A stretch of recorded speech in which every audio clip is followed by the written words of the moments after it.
লেখাপড়ার তাগিদে বাবা আমাকে পাঠিয়ে দিল মামার বাসায়। বুঝলাম না, আমাদের এখানে ভালো ভালো ভার্সিটিতে থাকা সত্ত্বেও অন্য শহরে, মানে মামার বাসায় পাঠালো কেন? কি আর করার, মামার বাসার পাশেই কুনামধন্য এক ইউনিভার্সিটিতে ভর্তি হলাম। সেখানে আমার মামাতো বোন তিথি ও পড়তো। আমি আর তিথি সেম ইয়ারের স্টুডেন্ট। ব্যাগ প্যাকিং করতে শুরু করি।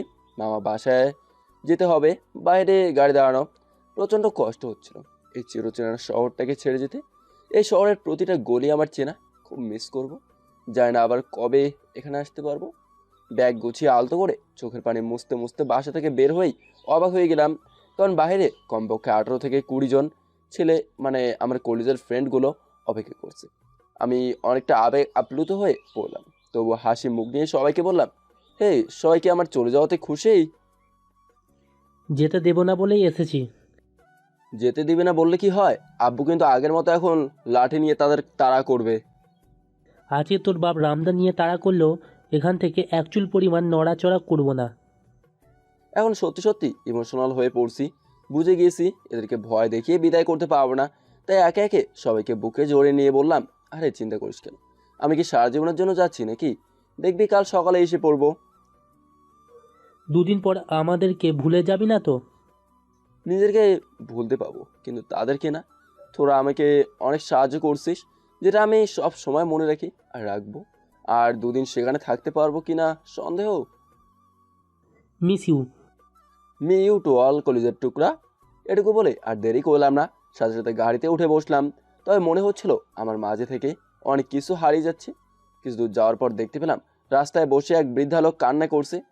বয়স মিনিমাম 80-র বেশি হবে। মায়া লাগলো, তাই ড্রাইভারকে গাড়ি থামাতে বললাম। গাড়ি থেকে নেমে বৃদ্ধ লোকটির কাছে গেলাম। কি হয়েছে দাদা, এখানে বসে কাঁদছেন কেন? কান্না করা ছাড়া আর কোনো উপায় নেই বলেই। কি হয়েছে খুলে বললে হয়তো সাহায্য করতে পারতাম। আপনারা সাহেব মানুষ, সময় কি হবে এই বৃদ্ধের কথা শোনার? সাহেব মানুষ হলে তো গাড়ি থামাতাম না। সেটাই তো। শোনো তবে, দিনরাত কাজ করে যা পেয়েছি সব ছেলের পেছনেই খরচ করেছি। ছেলেকে সামর্থ্য অনুযায়ী লেখাপড়াও করিয়েছি। কিছুদিন হলো ছেলেটা চাকরি পেয়েছে। ছেলের চাকরির খবর শুনে আমি খুশিতে আত্মহারা হয়েছিলাম। ভেবেছিলাম আমার কষ্ট এই বুঝি শেষ হলো। শেষ হয়েছে ছেলের টাকায় আয়েশ করার মন প্রাণ ভরে সুখ করে। শেষ নিঃশ্বাস ত্যাগ করিব কিন্তু। এটুকু বলেই বৃদ্ধা লোকটা আবারও কান্নাতে ভেঙে পড়লো। তারপর কি হলো বলেন? তারপর ছেলেটার আচরণ বদলাতে থাকে। ভাবলাম মা ছাড়া ছেলে, তাই হয়তো গুছিয়ে থাকতে শিখেনি। কিছুদিন যেতে না যেতেই আমাকে না জানিয়ে কোন এক সাহেবের মেয়েকে বিয়ে করে নিয়ে আসে। আমিও সেই হতভাগা পিতা, যে কিনা ছেলের বিয়ের কথাটাও 5 দিন পরে শুনি। তবে আফসোস করতাম না, কারণ আমার সময় ঘনিয়ে আসছে। আমাকে চলে যেতে হবে। একদিন আমার ছেলেও বাবা হবে। সেই দিন বুঝতে পারবে কতটা কষ্ট পেয়েছিলাম আমি। আপনি এখানে কেমন করে সেটা তো বলেননি। ছেলেটার বউ বাড়িতে আমাকে দিয়ে কাজের লোকের মতো সব কাজ করাতো। আমার ছেলে এসব দেখেও না দেখার ভান নিয়ে অফিসে চলে যেত। আর ছেলে যখন বাড়িতে থাকতো না, তখন অচেনা অচেনা লোক ছেলের বউয়ের রুমে যাওয়া আসা করতে দেখেছি। এমনি বুঝেছি অনেক কিছু।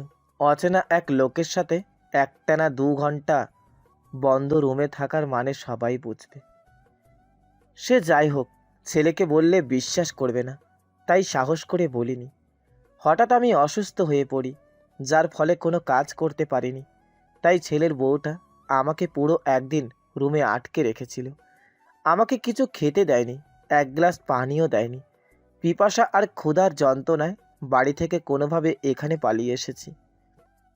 বৃদ্ধা লোকটার করুণ কাহিনীটা শুনে চোখ থেকে পানি অঝরে বেয়ে পড়ছে। মানুষ এতটাও নিচে নামতে পারে? সি সি। আগে তো এসব খবরের কাগজে দেখেছি, তবে আজ আমার সামনের লোকটা এই নির্যাতনের শিকার।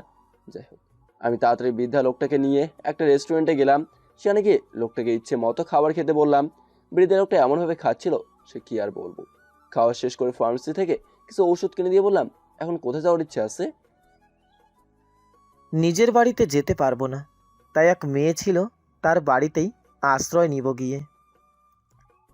আমি নামিয়ে দিয়ে আসবো? না বাবা, তুমি আজ আমার জন্য অনেক করেছো, তোমাকে দেওয়ার মতো আমার কাছে কিছুই নেই। কে বললো কিছু নেই? আপনি আমার মাথায় হাত রেখে দোয়া করে দেন, এটাই আমার জন্য অনেক কিছু। তখন বৃদ্ধা লোকটা আমার মাথায় হাত রেখে দোয়া করতে থাকে। এক পর্যায়ে কেঁদে ফেললো লোকটি।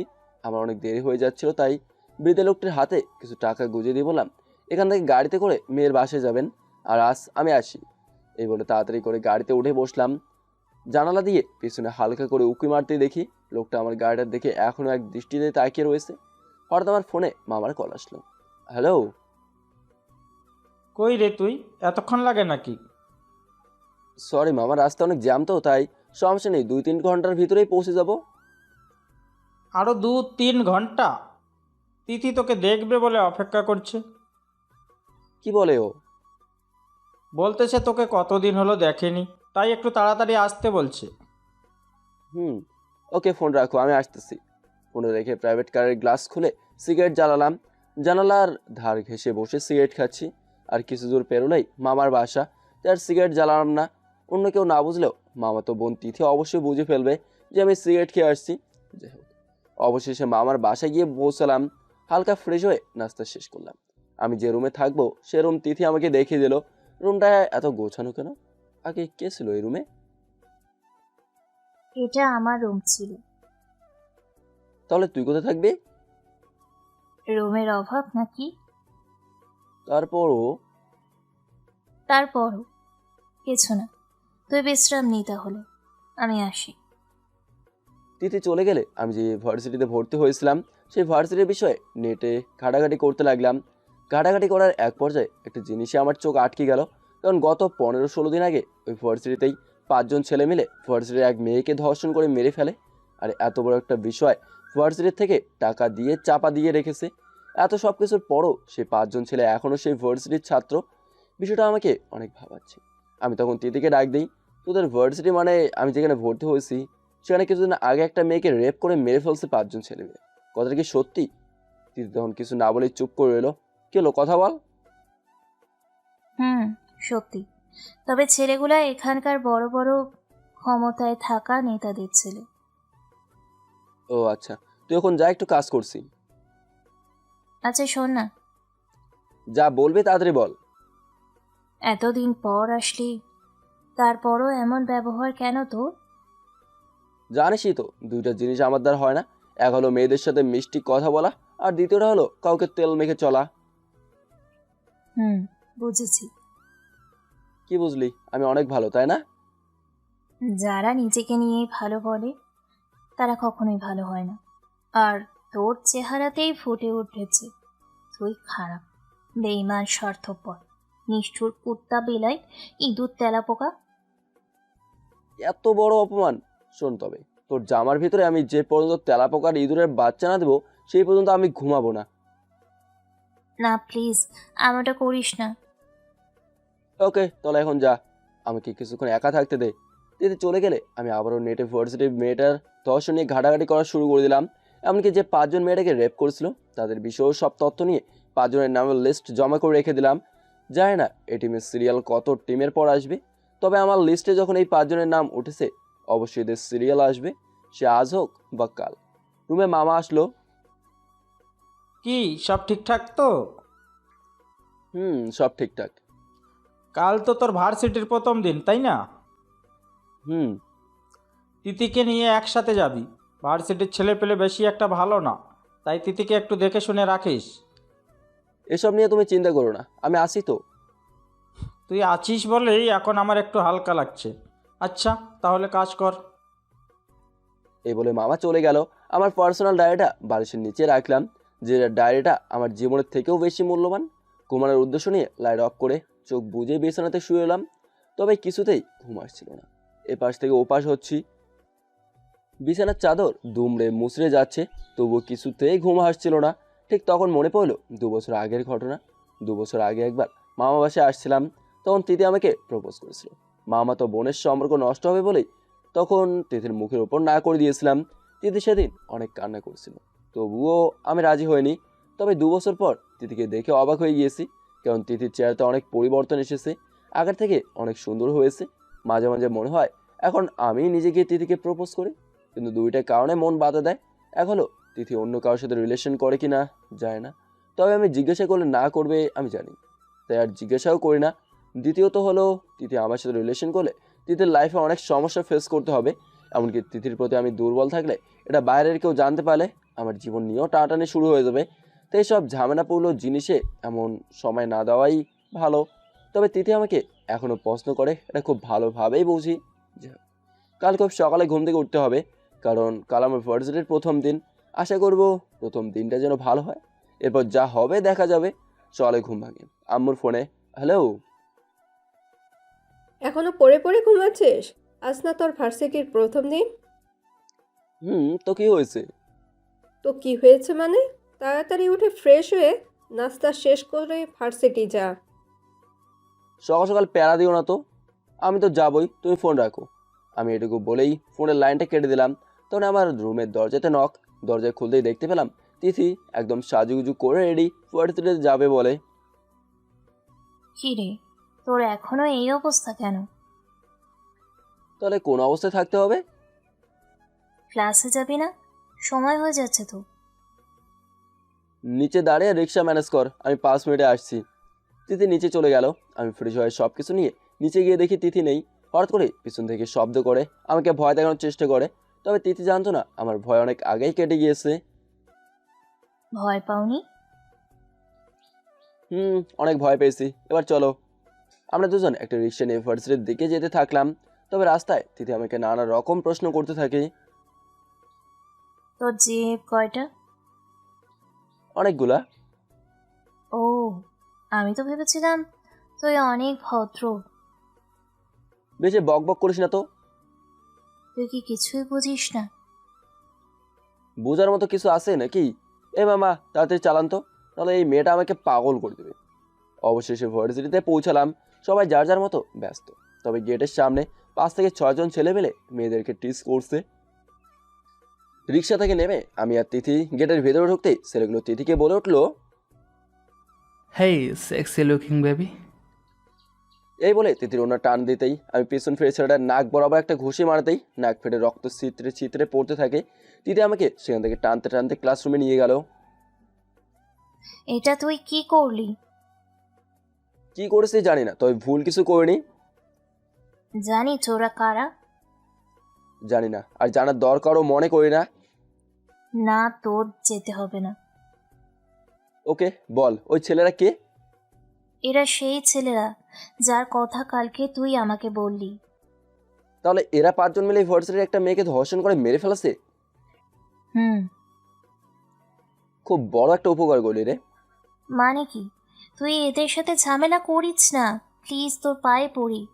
কারণ এদের সাথে তুই একা পেরে উঠবি না। কেন শুনি? কারণ এরা প্রভাবশালী নেতাদের ছেলে, কখন কি করে বসে বুঝতেও পারবি না। এই কথা শুনে তুই হাসছিস কেমন করে? বাদ দে তো, তোর এত কিছু ভাবতে হবে না। ঠিক তখনই ক্লাসরুমে একটা মেয়ে আসলো, এসে আমার সামনে দাঁড়িয়ে হাতে তালি দিতে থাকে। মেয়েটা তিথিকে বলল, মাথা ঠিক আছে? এখানে এসে পাগলের মতো হাতে তালি দিচ্ছিস কেন? আমি তিথিকে থামিয়ে দিয়ে মেয়েটাকে বললাম, অদ্ভুত ব্যবহার না করে কি হয়েছে বলে ফেলেন। মেয়েটা ইশারা করে আমার কাছে কলম আর খাতা চাইলো, আমি বের করে দিলাম। মেয়েটা খাতায় লিখলো, আমি কথা বলতে পারি না, মানে বোবা। লেখাটা পড়ার পর আমি আর তিথি কিছুটা অবাক হলাম। মেয়েটাকে বললাম, আপনি যেটা বলতে এসেছেন সেটা খাতায় লিখে ফেলেন। তখন মেয়েটা লিখতে শুরু করলো। লেখা শেষ করে খাতাটা আমার দিকে দিল। মেয়েটার লেখাটা ছিল এরকম, আমি আপনাদের মতো স্বাভাবিক মানুষ না, জন্ম থেকে আমি কথাই বলতে পারি না, তবুও চেয়েছি সবার সাথে মিলেমিশে লেখাপড়া করব। লেখাপড়া করে আমার তেমন কোনো লাভ নেই, তবে ভার্সিটিতে যাওয়ার আশা করি, এটা আমার অনেক ভালো লাগে।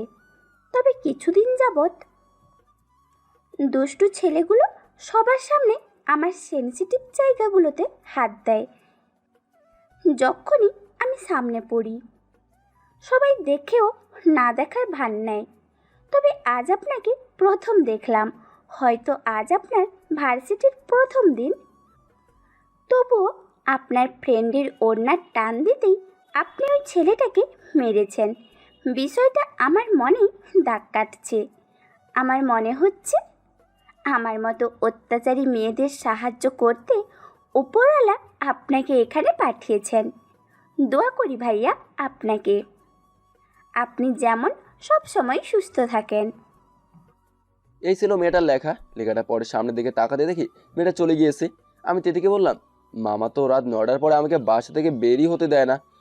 এমন কি কোনো রাস্তা আছে যেটা দিয়ে আমি রাত 12টা 1টার সময়ও কোথাও যেতে বা আমরা রুমে আসতে পারবো? হুঁ আছে, কিন্তু কেন? কোথা দিয়ে আসতে হবে তাই বল। বলবো না। তিতি হয়তো বুঝে গিয়েছে আমি কিছু একটা করতে চাচ্ছি, তাই বাসার ঢোকার গোপন রাস্তার কথাটা বলছি না, তবে আমি বের করেই ছাড়বো। আজ ভার্সিটির প্রথম দিন ছিল, ভেবেছিলাম দিনটা ভালো হবে, কিন্তু সেটা আর হলো না। প্রথমেই এক ছেলের নাক ফাটিয়েছি। এমন সময় ক্লাসে স্যার আসলো। স্যার বলল, ফারহানকে আমি দাঁড়িয়ে হাত উঠালাম। দেখো তো সুন্দর, ভদ্র মহিলা ছেলে বলে মনে হচ্ছে, তবে কাজকর্ম এমন কেন? কেন স্যার, কি করছি? একটু আগে কার নাক ফাটিয়েছো জানো তুমি? আপনার কোনো রিলেটিভের ছেলে নাকি? বেশি কথা বলবে না, এরপর যেন এরকম কিছু না শুনি, বুঝতে পেরেছো?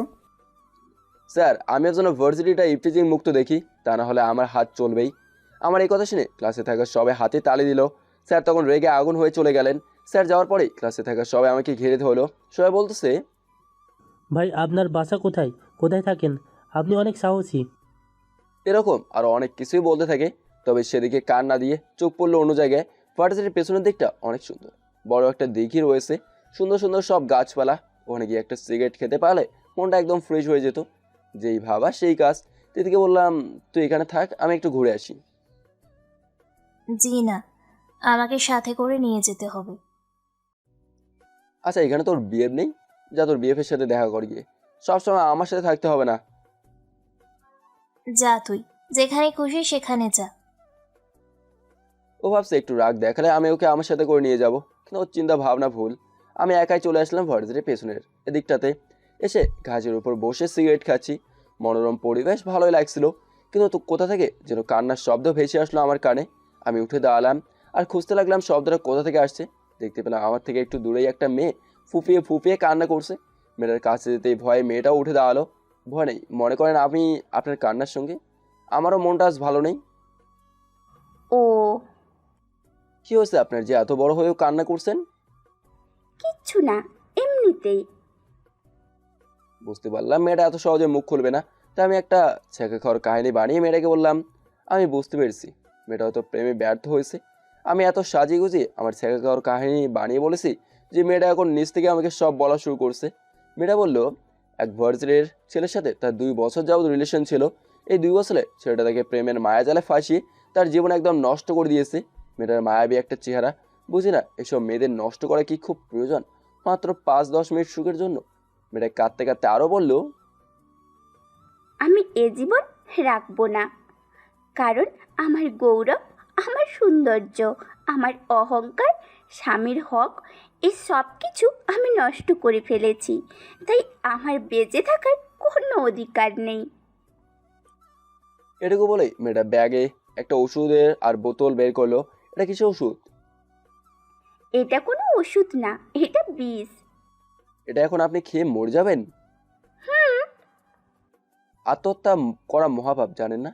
আপনার মতো হাজার হাজার জীবন্ত লাশগুলো বেঁচে রয়েছে এই ভেবে যে আত্মহত্যা মহাপাপ। পরকালে এদের কোনো ক্ষমা নেই, জাহান্নামের আগুনে জ্বলতে হবে। তাহলে এখন কি করব? আমার মাঝে কি আছে? সব তো নষ্ট করে দিয়েছি। 5 ওয়াক্ত নামাজ পড়বেন আর বেশি বেশি তওবা করবেন। আল্লাহ তাআলা ক্ষমাশীল এবং তওবাকারীদেরকে ভালোবাসেন। আপনাকে একটা কথা বলি, বলেন। আপনি খুব ভালো। আমি কতটা ভালো যদি জানতে, তাহলে আমার থেকে 100 গজ দূরে থাকতে। অবশ্যই আমি ভালোর সাথে ভালো। আপনি খুব সহজেই আমার সকল ডিপ্রেশন, ভুল চিন্তা ভাবনা দূর করে দিয়েছেন। জীবন নিয়ে নতুন করে বাঁচতে শেখালেন। যাই হোক সব কিছু বাদ, এখন বলো ছেলেটা কোথায় আছে? ভার্সিটিতেই, হয়তো অন্য মেয়েদের সাথেও মজা নিচ্ছে। তাকে সামনে পেলে কি করতে ইচ্ছে করে? জুতা পেটা করতে ইচ্ছে করে। ওকে, তাহলে আমার সাথে আসো। আমি ছেলেটার শার্টের কলার ধরে সবার সামনে নিয়ে টানতে টানতে আবার ভার্সিটির পেছনের দিকটাতে নিয়ে আসলাম। কি হয়েছে ভাই, এখানে নিয়ে আসলে কেন? আমি মেয়েটাকে বললাম, তোমার ইচ্ছেটা পূরণ করো। তখন মেয়েটা দেরি না করে পা থেকে জুতা খুলে সেটাকে ধপাস ধপাস করে মারতে শুরু করে দিল। বাপরে বাপ, মারের কি স্পিড! সেদিন প্রথম বুঝলাম মেয়েদের রাগ উঠলে কতটা স্পিডে মারতে পারে। এমনভাবে তো ছেলেরাও মারতে পারে না। মারতে মারতে এক পর্যায়ে মেয়েটাই কেঁদে ফেললো। হাজার হোক, কোনো এক সময় ভালোবাসার মানুষ ছিল এই ছেলেটি। ক্লাস শেষ করে আমি আর তিথি বাসায় আসতেছিলাম। এমন সময় এক ছেলে তিথির সামনে হাঁটু গেড়ে বসে তিথিকে প্রপোজ করে। তিথি আমার দিকে তাকাচ্ছে বারবার। ছেলেটা বলল, ভাই আপনি তিথির কি লাগেন জানি না, তবে তিথিকে আমি অনেক আগে থেকেই পছন্দ করি। তবে তিথি আমাকে পাত্তা দিত না, কিন্তু আজ তিথিকে আপনার সাথে দেখে বুকের ভেতরে আগুন জ্বলে উঠছে, তাই বাধ্য হয়ে প্রপোজটা করেই ফেলেছি। ছেলেটার কথা শুনে আমি কিছুটা অবাক হলাম। তিথিকে রেখে আমি একটু সামনে এগোলাম। ছেলেটার পার্সোনাল কথা তিথিকে বলবে বলে, কিন্তু তিথিও আমার পিছু পিছু আসতে লাগলো। আরে ছেলেটার সাথে কথা বল গিয়ে। কেন কথা বলবো? ছেলেটা তো ভালোই আছে, রিলেশন করে ফেল। কোনোভাবেই না। চিন্তা করিস না, বাসায় কিছু বলবো না। অমনি তিথি দৌড়ের উপর হাঁটা দিয়ে সামনের দিকে চলে যেতে থাকলো। পিছন থেকে ছেলেটা আমার শার্টের কলার ধরে টান দিতেই 2-3 জন ছেলে মিলে আমাকে এলো পাতারে ভাবে ঘুষি মারতে থাকে। এরপর একজন একদিক দিয়ে দৌড়ে চলে। তবে আমাকে মারার সময় ছেলেটা বলেছিল, কাজটা ঠিক করছি নাই, তিথির পিছনে অনেকদিন ঘুরেও পটাতে পারিনি, আর তুই একদিনেই হাতিয়ে নিলি। আর তুই কি বললি যে তিথি চলে গেল? ছেলেটার এই কথার মানে হলো সেটা ভেবেছে তিথি হয়তো আমার জিএফ।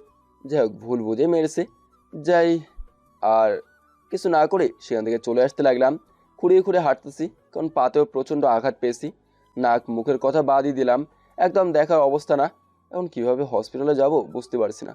আমার এই অবস্থা দেখে ভার্সিটির সব ছাত্র এক জায়গায় হয়ে গিয়েছে, আমাকে দেখছে। তবে কেউ সাহায্যে হাত বাড়ালো না। তাই একাই আসতে আসতে একটু সামনে যেতেই তপাস করে আমাকে ধরে বাইকের মাঝখানে বসিয়ে তাড়াতাড়ি হসপিটালের দিকে রওনা দিল। আমার সেন্সিটিভ এক জায়গাতেই ঘষি লাগছিল। তখন সেটার প্রভাব পড়েনি, মানে তখন ব্যথা পাইনি। তবে এখন প্রচণ্ড কষ্টে আমার এখন জ্ঞান হারানোর মতো অবস্থা। দেখতে পেলাম পিছনে আরও কিছু ছেলে বাইক নিয়ে আসতেছে। আমার সাথে জনকে দেখে আমি অবাক হয়ে গেলাম, কারণ ছেলেটা ছিল সেই নেতার ছেলে যাকে আমি সকালে মেরেছি। তৃতীয় অন্য টান দেওয়ার কারণে ছেলেটাকে মেরেছিলাম, সেই কিনা আমাকে সাহায্য করছে। ভাবতে অবাক লাগছে। আমাকে হসপিটালে নিয়ে গিয়ে সব রকমের ট্রিটমেন্ট করালো এবং সকল খরচ তো বহন করলো। আমি কিছুই বলতে পারছি না, শুধু অবাক হয়ে তাকিয়ে রয়েছি। এরপর আমাকে একটা গাড়িতে উঠিয়ে বাসায় পাঠিয়ে দিল। তবে ছেলেটা আমার সাথে এতক্ষণ থাকার পরেও ছেলেটা একটা কথাও বলেনি। কিন্তু আর ছেলেটা না থাকলে হয়তো আমাকে আর স্বাভাবিক ছেলের মতো কেউ দেখতো না, কারণ ডাক্তার বলেছে সময় মতো হসপিটালে নিয়ে আসার কারণে আমার শরীরের খুব মূল্যবান একটা পার্স ড্যামেজ হওয়া থেকে বেঁচে গিয়েছে। বাসার সামনে আসতেই মামের উপর থেকে আমার অবস্থা দেখে দৌড়ে নিচে চলে আসলো। আমাকে ধরে বাসায় নিয়ে গেল। দিদি দৌড়ে আমার কাছে এসে বলল, তোর এই অবস্থা কেন? বাদ দে তো, এমনি বাইক থেকে পড়ে গিয়েছিলাম। এটা কখনো বাইক থেকে পড়ে যাওয়ার দাগ না। ডাক্তার হয়ে গেছিস বুঝি? যা, সর এখান থেকে। না, যাব না। আগে বল, কে তোর এই অবস্থা করেছে? বললে কি তার সাথে ফাইট করবি নাকি? দরকারে তাই করব। তিথিকে যে প্রপোজ করেছে সেই ছেলেই আমাকে মেরেছে। সেই কথা শুনে তিথিকে না জানাই ভালো। জানতে পারলে হয়তো আমার এই অবস্থার কারণে তিথি নিজেই নিজেকে দায়ী করবে। কি হলো বল? তুই যাবি এখান থেকে? ও, বুঝতে পেরেছি। সকালে আমার অন্যায় টান দিয়েছিল কোন নেতার ছেলে যেন, সেই ছেলেটা তোর এই অবস্থা করে, তাই না? আসলে তোরা মেয়েরা না একটু বেশিই বুঝিস। এ বলে আমি আমার রুমে চলে আসলাম। এসে সিগারেট জ্বালিয়ে ফেললাম আর ভাবতে থাকলাম, ছেলেটা যেহেতু আজকে আমার উপকার করছে, তার মানে ছেলেটার মধ্যে উপকার করার গুণ রয়েছে। ছেলেটাকে ফলো করা যেতে পারে, এটা তো ভালো বিষয়। তবে এখন আমার আগের প্ল্যানটা চেঞ্জ করে আবার নতুন করে প্ল্যান্স করতে হবে। তবে এখন আবারও নতুন করে চিন্তা ভাবনা করতে হবে। ভাবতেই খারাপ লাগছে। দরজা খোলা থাকার কারণে তিথি ধপাস করে অনেক স্পিডে দরজা খুলে ভেতরে আসলো। আমার সামনে এসে তিথি কেঁদে ফেললো। প্লিজ বল না, কে মেরেছে তোকে? এ তুই কান্না করছিস কেন? পাগল হয়ে গেলি নাকি? হ্যাঁ, পাগল হয়ে গিয়েছি। তুই নাম বল। আচ্ছা কাছে আয়।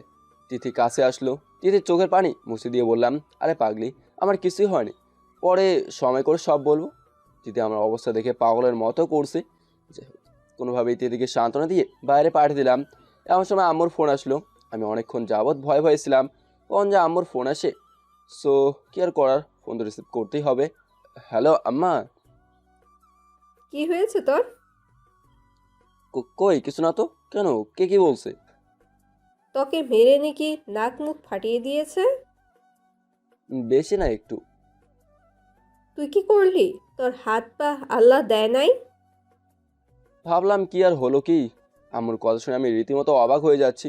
আম্মু আরও অনেক কিছু বললো, সব কথার এক মানেই কারো কাছে মার খেয়ে ফিরে আসা যাবে না, তাকেও কিছু করতে হবে। যাই হোক, আম্মুকে বললাম, আচ্ছা নেক্সট টাইম ওই ছেলেটার সাথে দেখা হলে মেরে একদম ফাটিয়ে ফেলবো। আর তুমি এখন ফোন রাখো, আর আব্বুকে বইলো ঠিক মতো ওষুধ খেতে। এ বলে ফোনটা রেখে দিলাম। পরদিন সকালে ঘুম থেকে উঠতেই পারছি না, শরীরটা খুব ব্যথা করছে। তাই ভাবলাম আজও ভার্সিটি যাওয়া হবে না।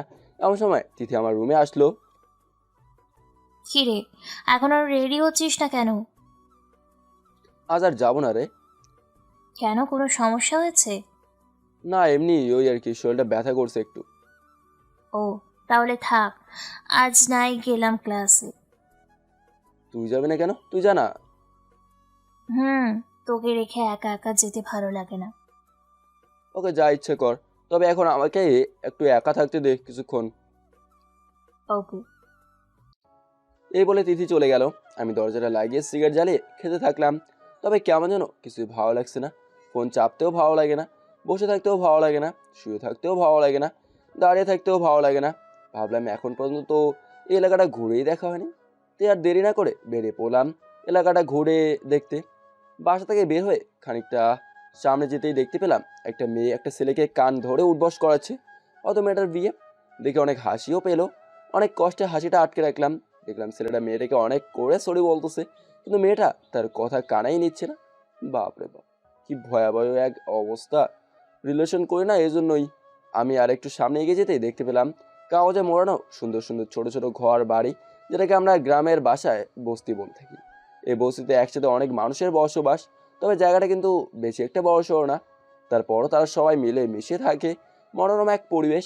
বস্তির ভেতরে প্রবেশ করলাম। ভেতরটা কেমন এটা দেখতে, কিন্তু ভেতরে যেই অবাক হয়ে গেলাম, কারণ এরা প্রচণ্ড গরিব, দিন আনে দিন খায়, মাঝে মাঝে না খেয়েও দিন পান করে দেয়।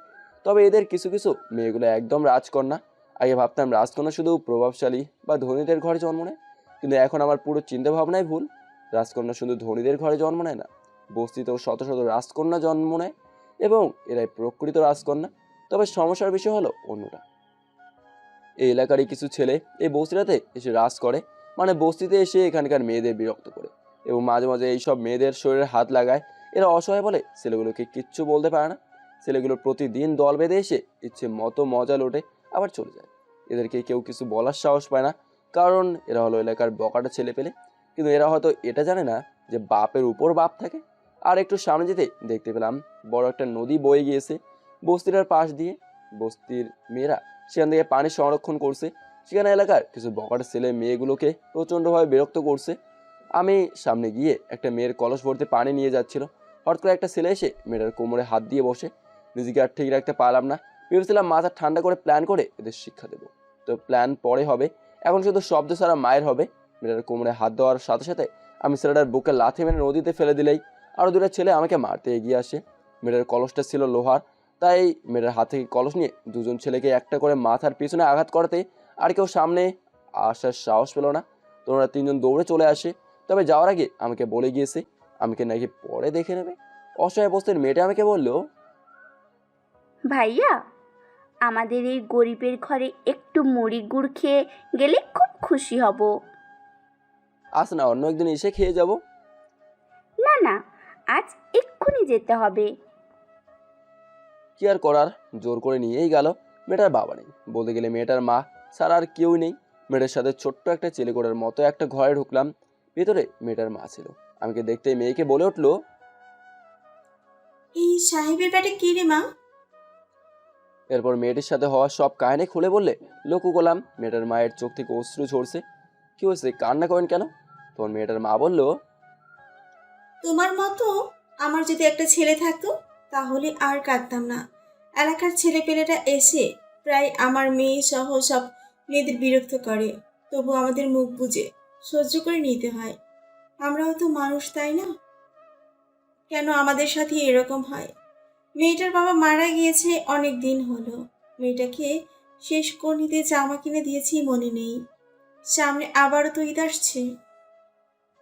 আহ, থাক না মা, এসব কথা। ওনাকে আগে নাস্তা করতে তো দাও। না আন্টি, আজ আর খাবো না। আমি আবারও আসবো। আর আমাকে ছেলের মতোই ভাবতে পারেন। আমাকে ওনারা অনেক জোর করেও খাওয়াতে পারেনি। তাদের সম্মান রাখতে এক গ্লাস পানি খেয়ে আসেছিলাম। মেয়েটির মায়ের কথা শুনে আমিও গলা দিয়ে নাম ছিল না, পানি আটকে আটকে পড়ছিল। একটা মানুষ এত কষ্ট বুকে নিয়ে থাকে কেমন করে? আল্লাহ তাআলা এদের অনেক ধৈর্য শক্তি দান করেছেন। অনেক কিছুই করতে হবে এখন আমাকে।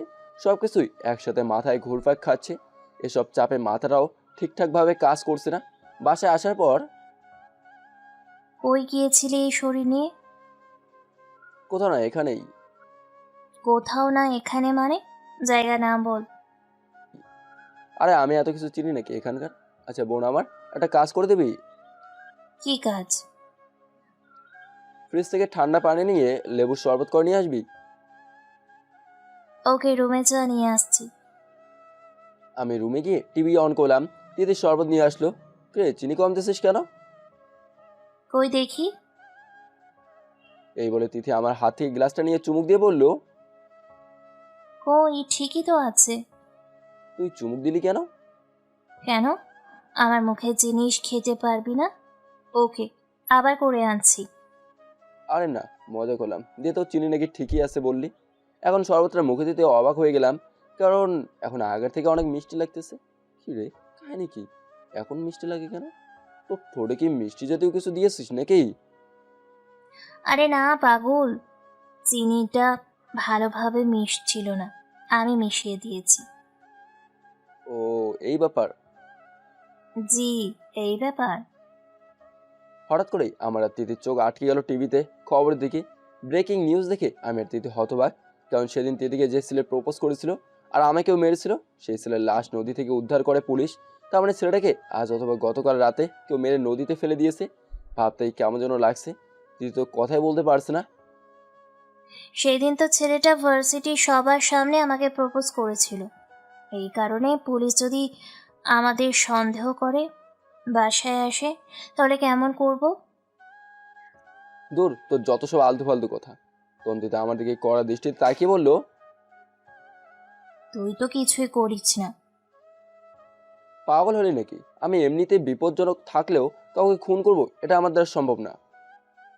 সত্যি কথা বল, তুই একটু আগেও যেন কোথা থেকে আসলি। আমাকে খুনি ভাবছিস নাকি রে? তাহলে আমি কালকেই চলে যাব। আরে না, এমনিই বললাম। তুই খুন করবি? তুই তো মশা মারতেও পারিস না। ঠিক। তাহলে ছেলেটাকে কে মারলো এমন করে? এসব নিয়ে তোকে ভাবতে হবে না, তুই এখন যা কাজ কর। তুই কখনো আমাকে তোর সাথে বসতে দিস না, দাঁড়াতেও দিস না, আসলে তাড়িয়ে দিস। এমন কেন? আমি কিছু বললাম না, চুপ করে এলাম। কাল তো ক্লাসে যাবি, তাই না? যাব। মনে মনে ভাবলাম কালকে ভার্সিটি যেতেই হবে, কারণ মনের মধ্যে খুঁজখুঁজ করছে। কে এই ছেলেটাকে মেরেছে? এর পিছনে রহস্য কিছু থাকতে পারে। তবে সে যাই হোক, কালকে ভার্সিটি গিয়ে প্রথমে রহস্য ভেদ করব। এরপর ভালো একটা মেয়ে খুঁজে রিলেশন করব। মাঝে মাঝে প্রচণ্ড ডিপ্রেশনে ভুগি, তখন তো একটু হলেও সান্ত্বনা দিতে পারবে। পরদিন সকালে একটু আগেই উঠলাম ভার্সিটি যেয়ে রহস্য ভেদ করার জন্য। অস্থির হয়ে যাচ্ছিলাম। ঘুম থেকে উঠে পরিবারে হয়ে তিথির রুমে গেলাম। গিয়ে দেখি তিথির নাক ডেকে ঘুমাচ্ছে। নাক ডাকা বাজে একটা স্বভাব। বিয়ের পর এই মেয়ে স্বামীর অনেক বকা খাবে। এই স্বভাবের জন্য আমি তিথির নাক চেপে ধরলাম। অমনি তিথি লাফ দিয়ে উঠে পড়লো। কি রে, তুই এখানে? কটা বাজে দেখছিস? তিথি দেয়ালে থাকা ঘড়ির দিকে তাকাতেই বলে উঠলো, আর একটু আগে ডাক দিবি না? সাজুগুজু করার সময় তো পাবো না। আচ্ছা তোকে কি কেউ দেখতে আসছে যে এত সাজুগুজু করতে হবে? না, তবে একটা ইয়ে আছে না। কি ইয়ে আছে না? কিছু না, তুই বুঝবি না।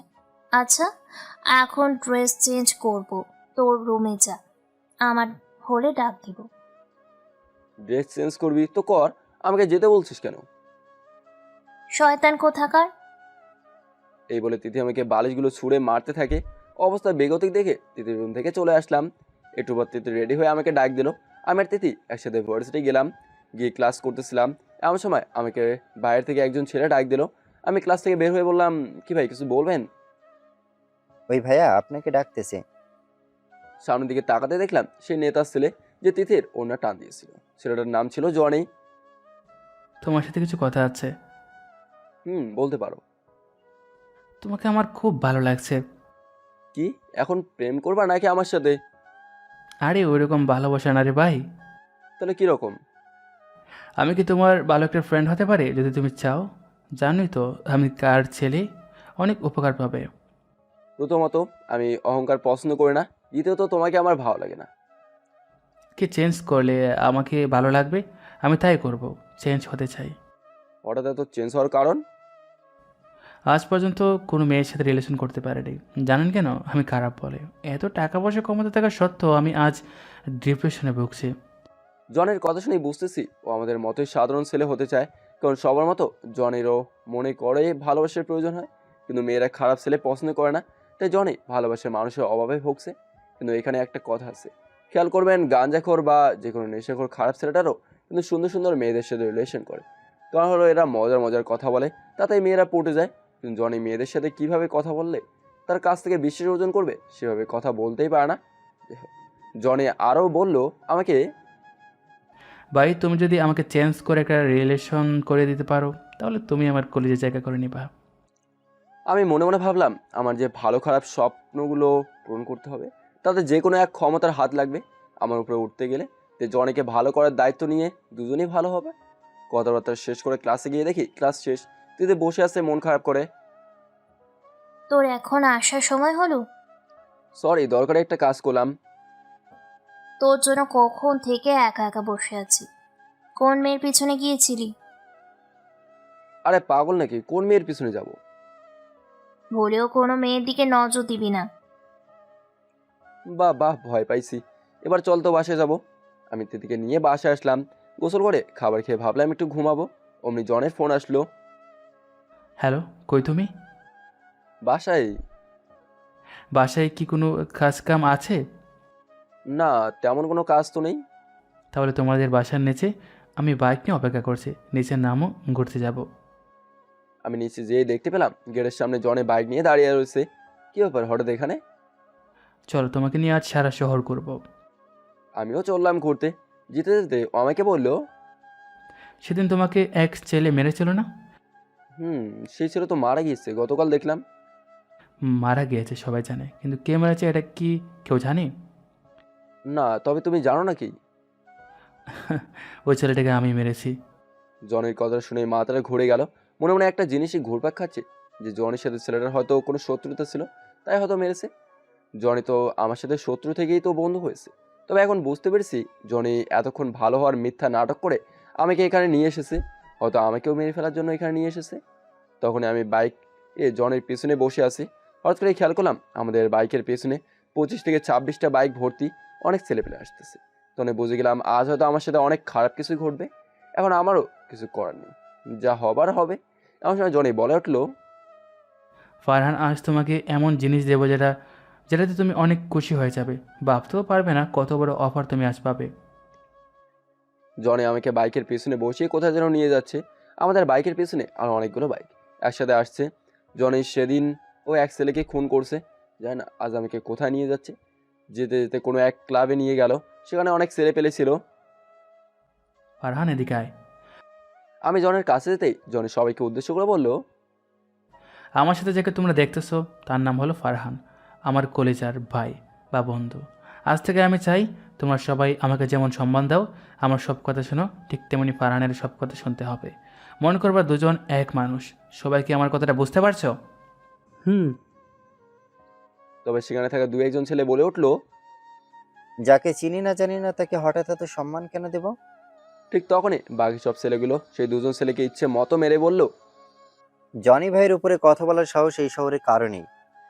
সে যখন বলেছে ফারহান ভাইকেও তার মতো করে সম্মান দিতে বা তার কথা মানতে, তাহলে অবশ্যই মানতে হবে। জনি তখন সবাইকে ক্লাবে রেখেই আমাকে বাইরে নিয়ে আসলো। কি কেমন লাগলো? 200 থেকে 300 ছেলে পেলে যদি তোকে দেখে একসাথে মাথা নিচু করে, তখন তোর অনুভূতিটা কেমন লাগবে? কি কেমন লাগবে? আমি বুঝলাম না তুই আমার জন্য এত কিছু করছিস কেন? পরিচয়টা মাত্র একদিনের। ও তুই বুঝবি না, এই লাইনে চলতে চলতে মানুষ চেনার স্বভাবটা খুব ভালোভাবেই হয়ে গিয়েছে। তাহলে বলতো আমি কেমন? তো বিশ্বস্ত, চঞ্চল, বিপজ্জনক। তবে সবার জন্য বিপজ্জনক না। আর অনেক কিছু বুঝতে পেরেছি, ছোটোখাটো, তবে আজ থাক সেগুলো। ওকে, তাহলে আমরা এখন কোথায় যাচ্ছি? আমার না এক মেয়েকে খুব ভালো লাগে। অনেক চেষ্টা করেছি মেয়েটির সাথে সম্পর্ক করার, তবে আমি খারাপ বলে এখনও কিছু হয়নি। খারাপ বলে হয়নি এটা ভুল কথা। মেয়েরা খারাপ ছেলেদের প্রেমেই বেশি পড়ে, 2 দিন পর সব হারিয়ে স্যাকা খেয়ে বসে। তারপর কি করে? এরপর সেই ভালো মেয়েটাও খারাপ হয়ে যায় এবং আরও 10-12 জন ছেলেকেও খারাপ বানাতে দ্বিধাবোধ করে না তারা। কি সাংঘাতিক। আচ্ছা, তুই মেয়েদের বিষয়ে এত কিছু কেমন করে জানিস? এগুলো জানার বিষয় না, এগুলো হলো বোঝার বিষয়। যাই হোক, তুই যে মেয়েকে পছন্দ করিস তার পেছনে কদিন ধরে ঘুরছিস? গত 2 বছর হলো রে ভাই। বলিস কি, এতদিন? আচ্ছা, আমাকে নিয়ে চল তো মেয়েটার কাছে। জনে আমাকে নিয়ে গেল মেয়েটার বাসার সামনে। দুজন মিলে রোদের মধ্যে অনেকক্ষণ বসে হইলাম। কখন মেয়েটা বাসা থেকে বের হবে, এদিকে আমি ঘেমে একদম শেষ। তো সামনের গাছটা নিচে বসে পড়লাম। কিছুক্ষণ পর মেয়েটা বাসা থেকে বের হলো। দেখতে ভালোই, জনের রুচি আছে বলতে হবে। নাম হলো মিম। জনে মেয়েটাকে দেখে উত্তেজনায় ছটফট করছে। কি দেখে কি করবে বুঝতে পারছে না। আমাকে বলল, ফারহান ভাই আমার, তুই কিছু একটা কর। আরে চিন্তা করিস না, এদিকে আসছে মেয়েটা। মেয়েটা আমাদের পাশ কাটিয়ে চলে যাচ্ছিল। পেছন থেকে বললাম, এই যে ম্যাম, দুটো কথা শোনার সময় হবে। মেয়েটার কথা শুনেও না শোনার ভাব নিয়ে সামনে দিয়ে চলে যেতে থাকলো। আমি দৌড়ে মেয়েটার সামনে গিয়ে দাঁড়ালাম। মেয়েটা চমকে গেল। কি হয়েছে কিছু বলবেন? কিছু বলার জন্য এই কড়া রৌদ্রের মধ্যে আমাকে দাঁড় করে রেখেছে জনি। কেন? আপনাকে জনে অনেক লাভ করে। আপনাকে একটাবার দেখার জন্য পাগলের মতো ছটফট করছে। আপনার জন্য ও সব খারাপ কাজ ছেড়ে দিয়ে ভালো হওয়ার চেষ্টা করছে। ও না, আপনি যদি এমন করেন তাহলে ও কিন্তু আরও খারাপ হয়ে যাবে এবং আপনার মতো অনেক নিরীহ মেয়েকে নষ্ট করবে যদি সে আপনার ভালোবাসা না পায়। আপনার কথায় যুক্তি আছে, তবে আপনার ফ্রেন্ড জনিও আমাকে এরকমভাবে কখনো বলেনি। তাহলে কীরকম ভালো বলেছে শুনি? একটা সিগারেট খেতে খেতে আমার মুখের ওপর ধোঁয়া দিয়ে ভিলেন স্টাইলে বলে, ভাল লাগছে, অনেক ভাল লাগছে। আচ্ছা ভাইয়া, আপনিই বলেন, এইভাবে কোনো মেয়েকে প্রপোজ করলে সেই মেয়ে ইমপ্রেস হবে নাকি ভয় পাবে? অবশ্যই ভয় পাবে। আচ্ছা, জনের পক্ষ হতে আমি ক্ষমা চাচ্ছি। দ্বিতীয়বার এমন আর করবে না করেছি। জনিকে ভালো করার দায়িত্ব আমি নিয়েছি। তবে তোমারও সাহায্য লাগবে। তুমি কি আমার সাহায্য করবে? করব। আলহামদুলিল্লাহ। আচ্ছা, এখন জনিকে ডেকে আনি, প্লিজ ভালোভাবে কথা বলবেন। আর আজ থেকে আপনাকে কিন্তু আমি ভাবি বলবো। ওকে। আমি জনের কাছে গেলাম। জনে আমাদের থেকে একটু দূরেই ছিল। কাজ তো হয়ে গিয়েছে ব্রাদার্স। জনে খুশিতে জনে এক লাফে আমার কোলে উঠে পড়ে। ভাই আমি জানতাম তুই পারবি, কিন্তু এটা জানতাম না গত 2 বছর চেষ্টা করে যেটা পারিনি সেটা তুই 2 মিনিটে করে দেখাবি। সত্যি আজ অনেক করলি আমার জন্য। আরে বাইরে ভাই, কোল থেকে নাম, মিম দেখতেছে তো। এরপর দুজনকে কথা বলে দিলাম। একদিনে তো আর সব কথা বলে শেষ করা যায় না। মিম বলল, আমার নানু বাসায় যেতে হবে এখন। কোথায় তোমার নানুর বাসা? এই তো সামনেই। আমি নামিয়ে দিয়ে আসি। না না থাক, 1 মিনিটের রাস্তার সামনের বাসাটা পাশের বাসাটাই। সো আজকের মতো বাই। Okay bye. ভালো থেকো, টাটা। মিম চলে গেল। জনে আমাকে পাগল করে দিচ্ছে। একা তো জনে নিজেই খুশিতে পাগল হয়ে গিয়েছে। কী খাবি বল, আজ সব করেছে আমার। ভাই, তুই আমার 1 লিটার তেল খরচ করে বাসে নামিয়ে দিয়ে প্লিজ। অনেকক্ষণ হলো এসেছি বাসা থেকে, বকাঝকা করবে। ওকে, তাহলে তোর এই অফারটা অন্য একদিন দিব, আজ বাসায় দিয়ে আসি তোকে। বাসার সামনে এসে জনেকে বাসায় নেওয়ার অনেক চেষ্টা করলাম। তবে বললো আগে জনের বাসায় আমাকে যেতে হবে, তারপর নাকি ও আমাদের বাসায় আসবে। কি আর করার। বাসায় এসে দরজাতে নক করার সাথে সাথেই তিথি দরজাটা খুলে দিল। তিথির চোখ মুখে দেখে মনে হলো অনেক রেগে আছে। তিথিকে পাশ কাটিয়ে সুন্দর করে আমার রুমে ঢুকে পড়লাম, কারণ ওর দিকে তাকালেই নানা রকমের প্রশ্ন করা শুরু করে দেবে। পিছনে তাকাতেই লক্ষ্য করলাম তিথি আমার পিছু পিছু আমার রুমে এসে পড়ছে। এখন কি করি? তুই এখানে কি করিস? এখন ঘুমাবো, দরজাটা চাপিয়ে দিয়ে চলে যা। হয়ে গিয়েছিলি। কোথাও না, এখানেই। আমি জানি তুই জনি নামের খারাপ ছেলেটার সাথে মিশে খারাপ কাজে যাচ্ছিস, তাই না? আল্লাহ, আমারে উঠায় নাও, এই যন্ত্রণা সহ্য হচ্ছে না। তোকে নিবে কেন? খারাপ মানুষের আয়ু একটু বেশিই থাকে। তুই তো এত সহজে মরবি না। কিন্তু তুই তো আমাকে না মেরে ছাড়বি না। যত সব পচা ছেলের সাথে মেলামেশা করা শুরু করে দিয়েছিস। দাঁড়া, আমাকে বলতে দে।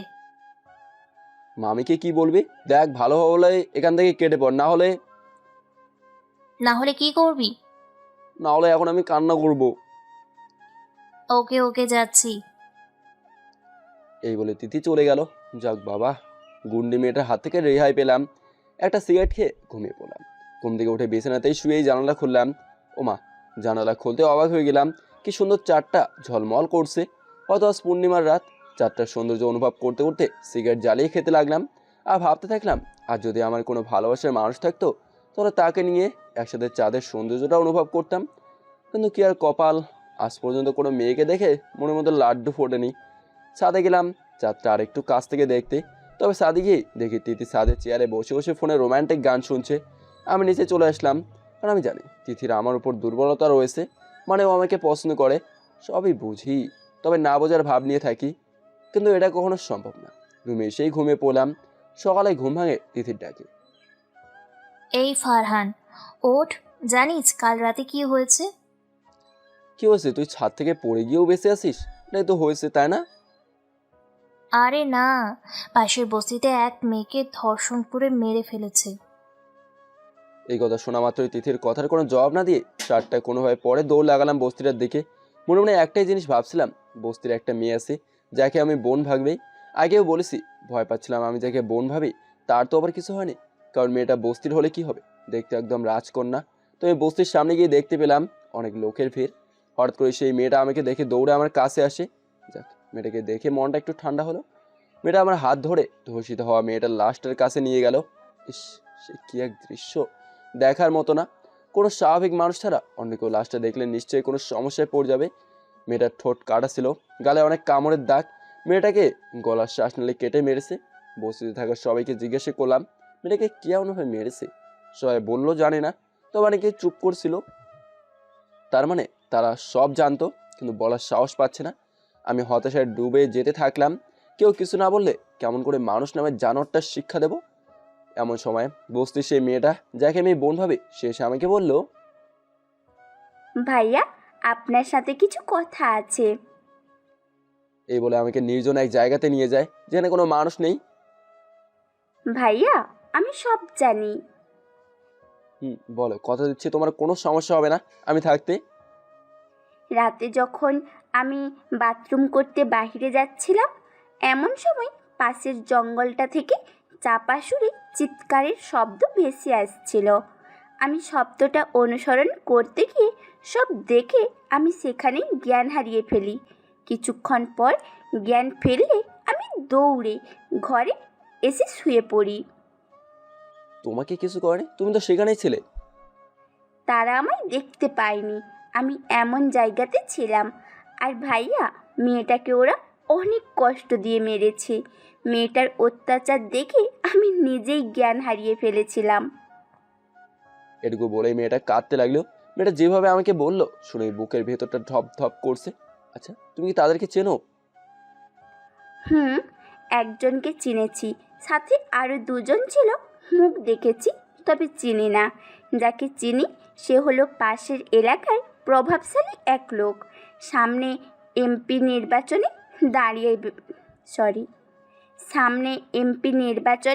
দাঁড়াবে শুনেছি। নাম হলো কামাল। ওকে, তোমাকে অনেক অনেক ধন্যবাদ। তোমার কোনো চিন্তা নেই, আমি আসি। সেখানে চলে এসে জনিকে ফোন দিয়ে বললাম আমার একটা রুম লাগবে কিছুদিনের জন্য, গোপন রুম, যেখানে আমি ছাড়া আর কেউ যাব না। পারবি কি ম্যানেজ করতে? এই সামান্য কাজটা পারবো না, এটা কি হয়?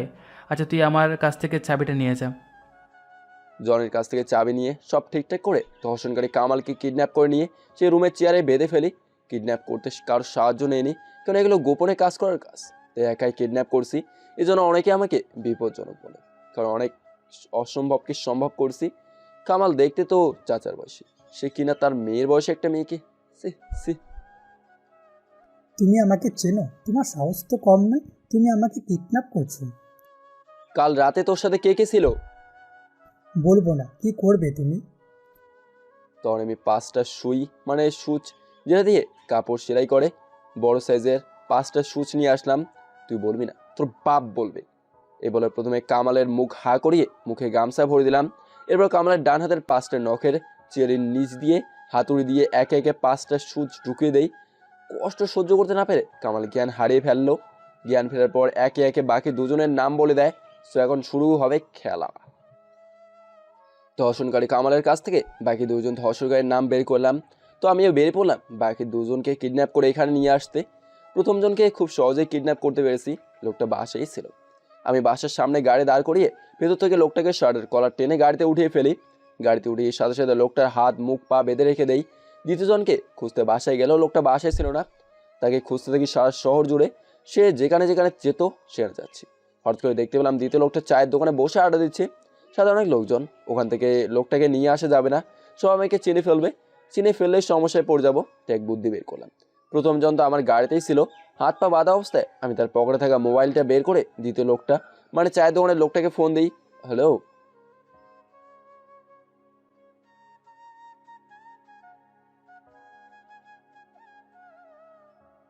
আমি কে সেটা বড় বিষয় না। আপনার বন্ধু লিটনের সাথে মারাত্মক অ্যাক্সিডেন্ট হয়েছে। আমি লিটনকে হসপিটাল নিয়ে যাচ্ছি। আপনি কি বাজারে আছেন নাকি? আমার গাড়ি এখন বাজারের চায়ের দোকানের সামনে। আমার কথা শুনে লোকটা বলল,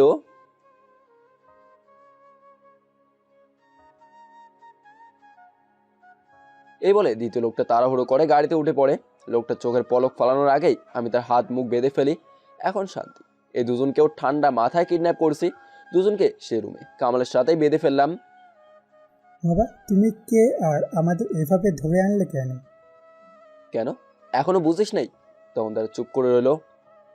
আচ্ছা তুমি কি চাও, কি পেলে আমাদের ছেড়ে দেবে? টাকা।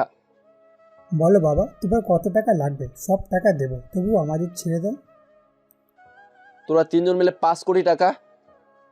এত তো পারবো না, তবে 3জন 1 কোটি করে 3 কোটি দিতে পারবো। তোদের জীবন বড় নাকি টাকা বড়? জীবন বড়, তবে আমাদের কাছে এত টাকা এখন নেই। ওকে ঠিক আছে, তবে এই মুহূর্তে টাকাগুলো আমার অ্যাকাউন্টে পাঠিয়ে দে। তো সব টাকা পয়সা বুঝে নিলাম। এতে অনেক ঝামেলা করতে হয়েছে, টাকা পয়সার ব্যাপার তো। যাক, সে কথা নাই যাই। বাবা তোমার কথা মতো সব টাকা তো দিয়ে দিচ্ছি, এখন তো আমাদের ছেড়ে দাও। তোদের তো বেঁচে থাকারই অধিকার নেই, তো কিভাবে ছেড়ে দেই বল? এখন এটা কি বলছো? এটা কিন্তু বেইমানি।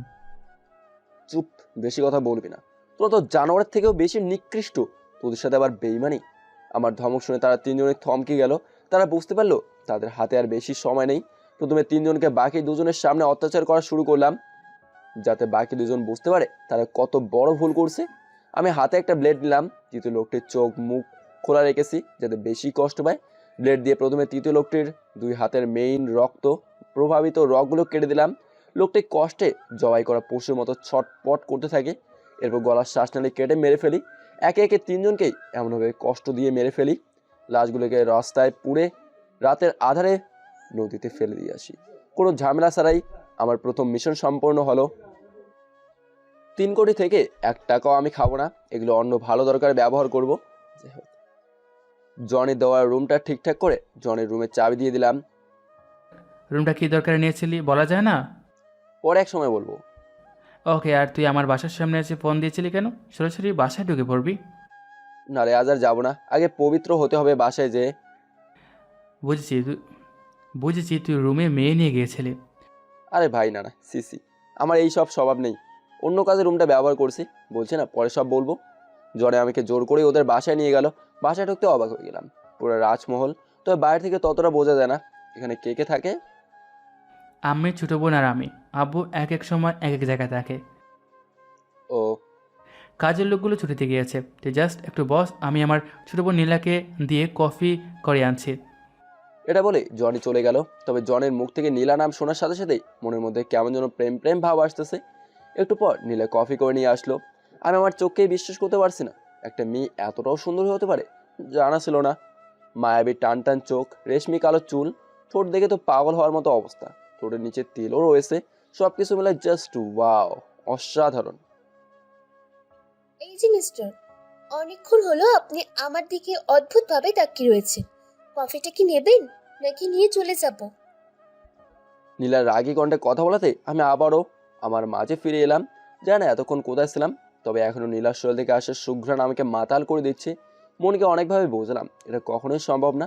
জনের আপন বোন নীলা, যে জনে আমাকে আপন ভাই ভাবে, তবে মন তো কিছুতেই আমার কথা শুনছে না। নীলা আমার সামনে কপেটে রেখে ভিতরে চলে গেল। জনে আমার পাশে এসে বসলো।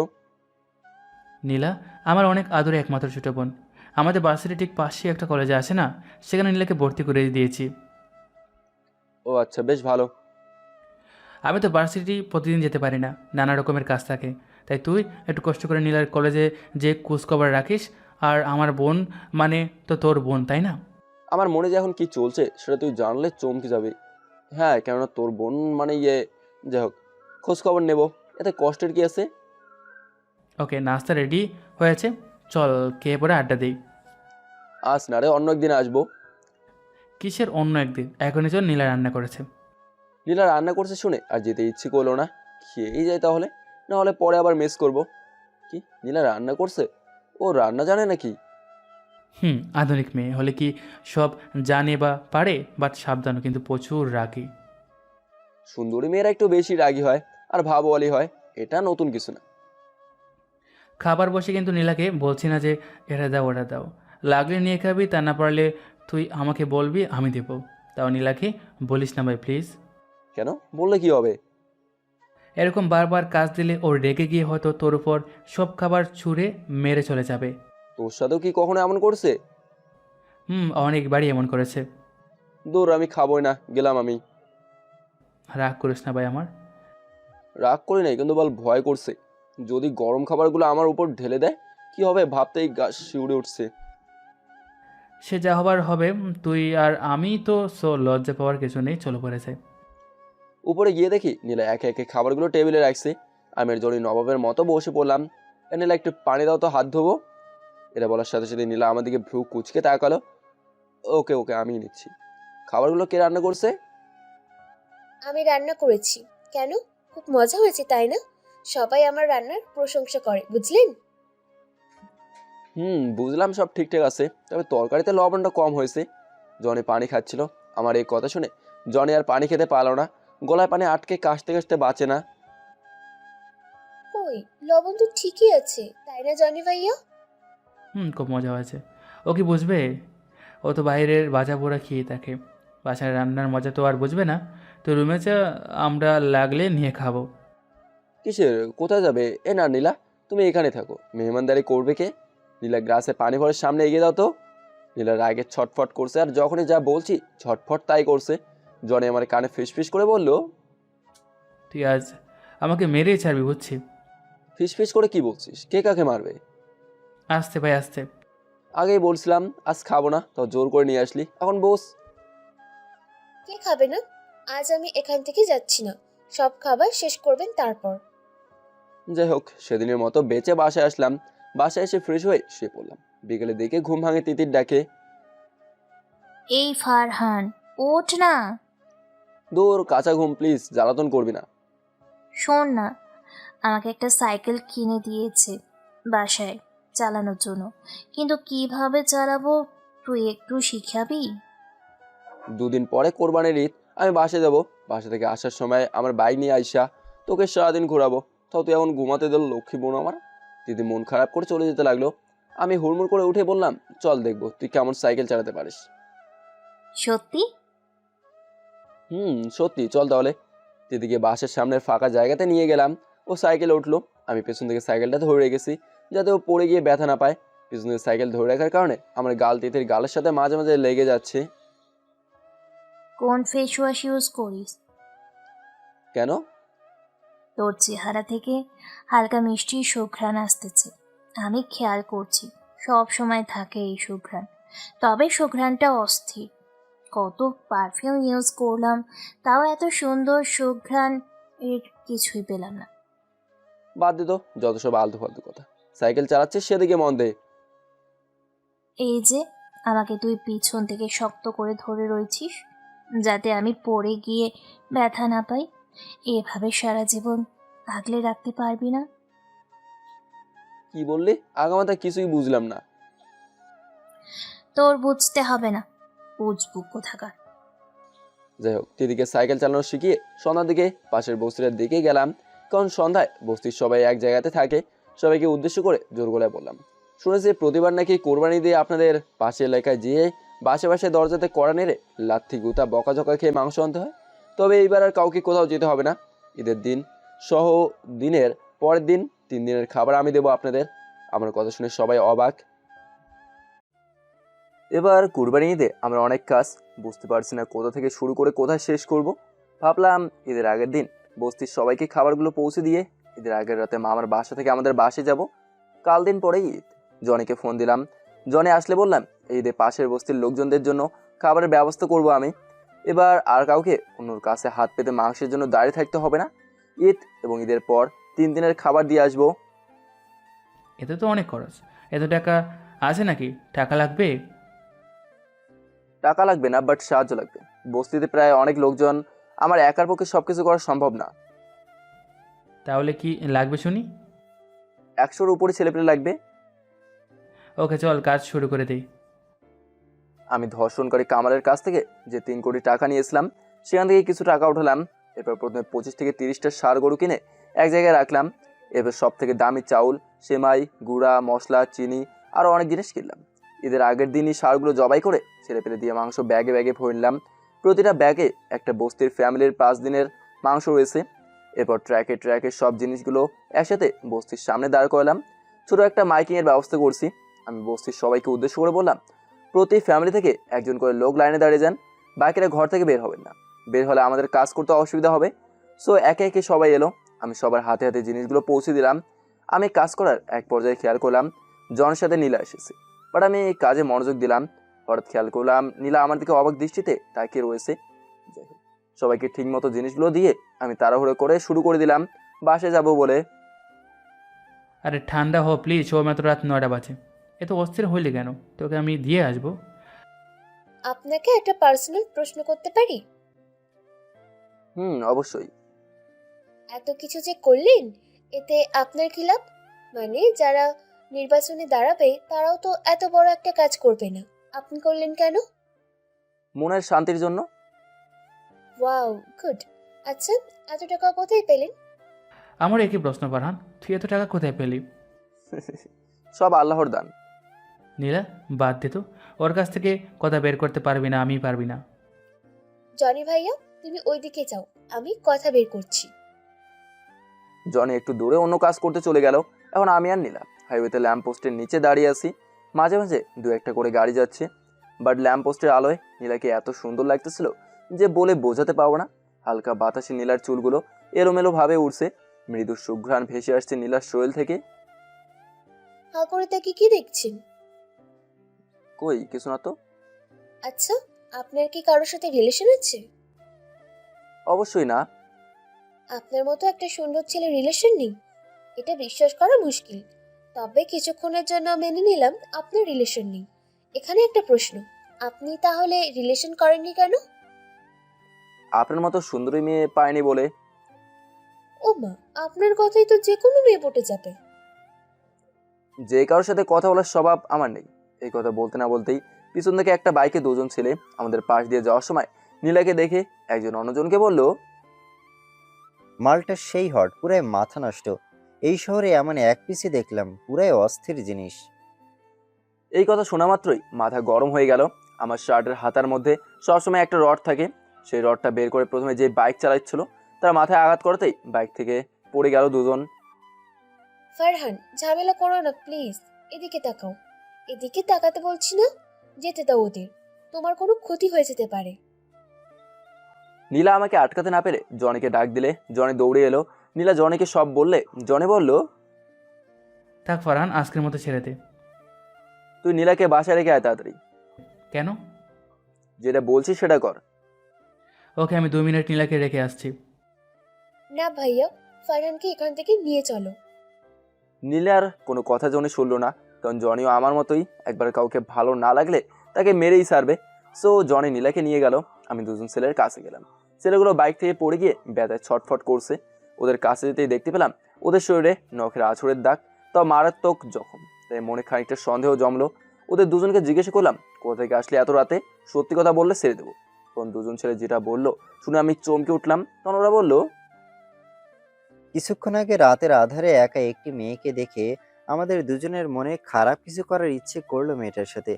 এরপর আমরা বাইক থেকে নেমে মেয়েটাকে ধর্ষণ করে সেখানে রেখে চলে আসি। ধর্ষণ করার সময় মেয়েটা আমাদের হাত থেকে বাঁচতে নখ দিয়ে সব দাগ করে দিয়েছে। দুজন ছেলের মুখ থেকে এসব কথা শোনার পর মাথাটা তো পুরাই নষ্ট হয়ে গেল। কি চলছে এসব? এত ধর্ষণ চলে এখানে, আগে জানা ছিল না। তবে এগুলো কারোর সামনেই আসে না। আজকে আমি এদের না ধরলে হয়তো এই নিষ্ঠুর ঘটনাটাও চাপা পড়ে যেত। আমি দুজন ছেলেকেই বললাম, কোথায় মেয়েটাকে রেখে আসছিস, নিয়ে চল। ওরা দুজন আমাকে সেখানে নিয়ে গেলে শুধু দেখতে পেলাম একটা রক্তমাখা ওড়না। মেয়েটা হয়তো চলে গিয়েছে। এবার দুজন ছেলেকে একটা জঙ্গলে নিয়ে গিয়ে একটা গাছের সাথে বেঁধে ফেলি। আমার ছেলেপেলে সবাইকে বাসায় পাঠিয়ে দিয়ে আমি দুজনের সামনে হাঁটু গেড়ে বসে পড়লাম। কেন নষ্ট করলে মেয়েটার জীবন? কি দোষ ছিল তার? মাত্র 5-10 মিনিট সুখের জন্য মেয়েটা সারা জীবনের সুখ কেড়ে নিলেই। ভাই, ভুল হয়ে গেছে, এবারের মতো মাফ করে দিন। মাফ করে দিতাম যদি অন্য কোনো ভুল করে থাকতি, তবে এইটার জন্য তোদের কঠিন শাস্তি পেতে হবে। আমি ওই দুজন ছেলের গোপন অঙ্গে এলো পাথারিভাবে লাথি মারতে শুরু করে দেই। এক পর্যায়ে দুজন ছেলে জ্ঞান হারালো। আমি পাশে বয়ে যাওয়া নদী থেকে পানি এনে তাদের মুখে ছিটিয়ে দিতেই তাদের জ্ঞান ফেরে, আর তারা থর থর করে কাঁপতে থাকে। এরপর দুজন ছেলের হাত পা বেঁধে বস্তায় পুড়ে জীবন্ত অবস্থায় পানিতে ফেলে দেই। তখন রাত প্রায় 11টার কাছাকাছি। পকেট থেকে ফোন বের করে দেখি দিদি ফোন করেছিল 26 বারের উপরে। ফোন হাতে নিতেই আবারও ফোন। আমি রিসিভ করলাম। হ্যালো, বল। কোথায় তুই? কেন, কি হয়েছে? কেন কি হয়েছে মানে, রাত কয়টা বাজে দেখেছিস? দেখেছি তো। আবার বলে দেখেছি তো। এত রাত পর্যন্ত বাহিরে কেন তুই? এই তো একটু কাজ করলাম, এখনই বাসায় আসছি।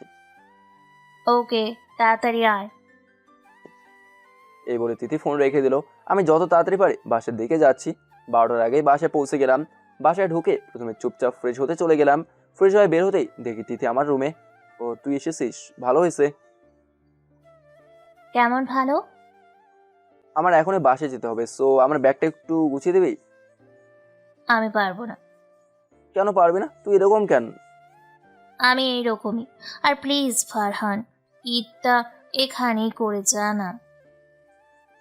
আমাকে পাগল পাইছিস? কেন, কি এমন হবে এখানে ঈদ করলে?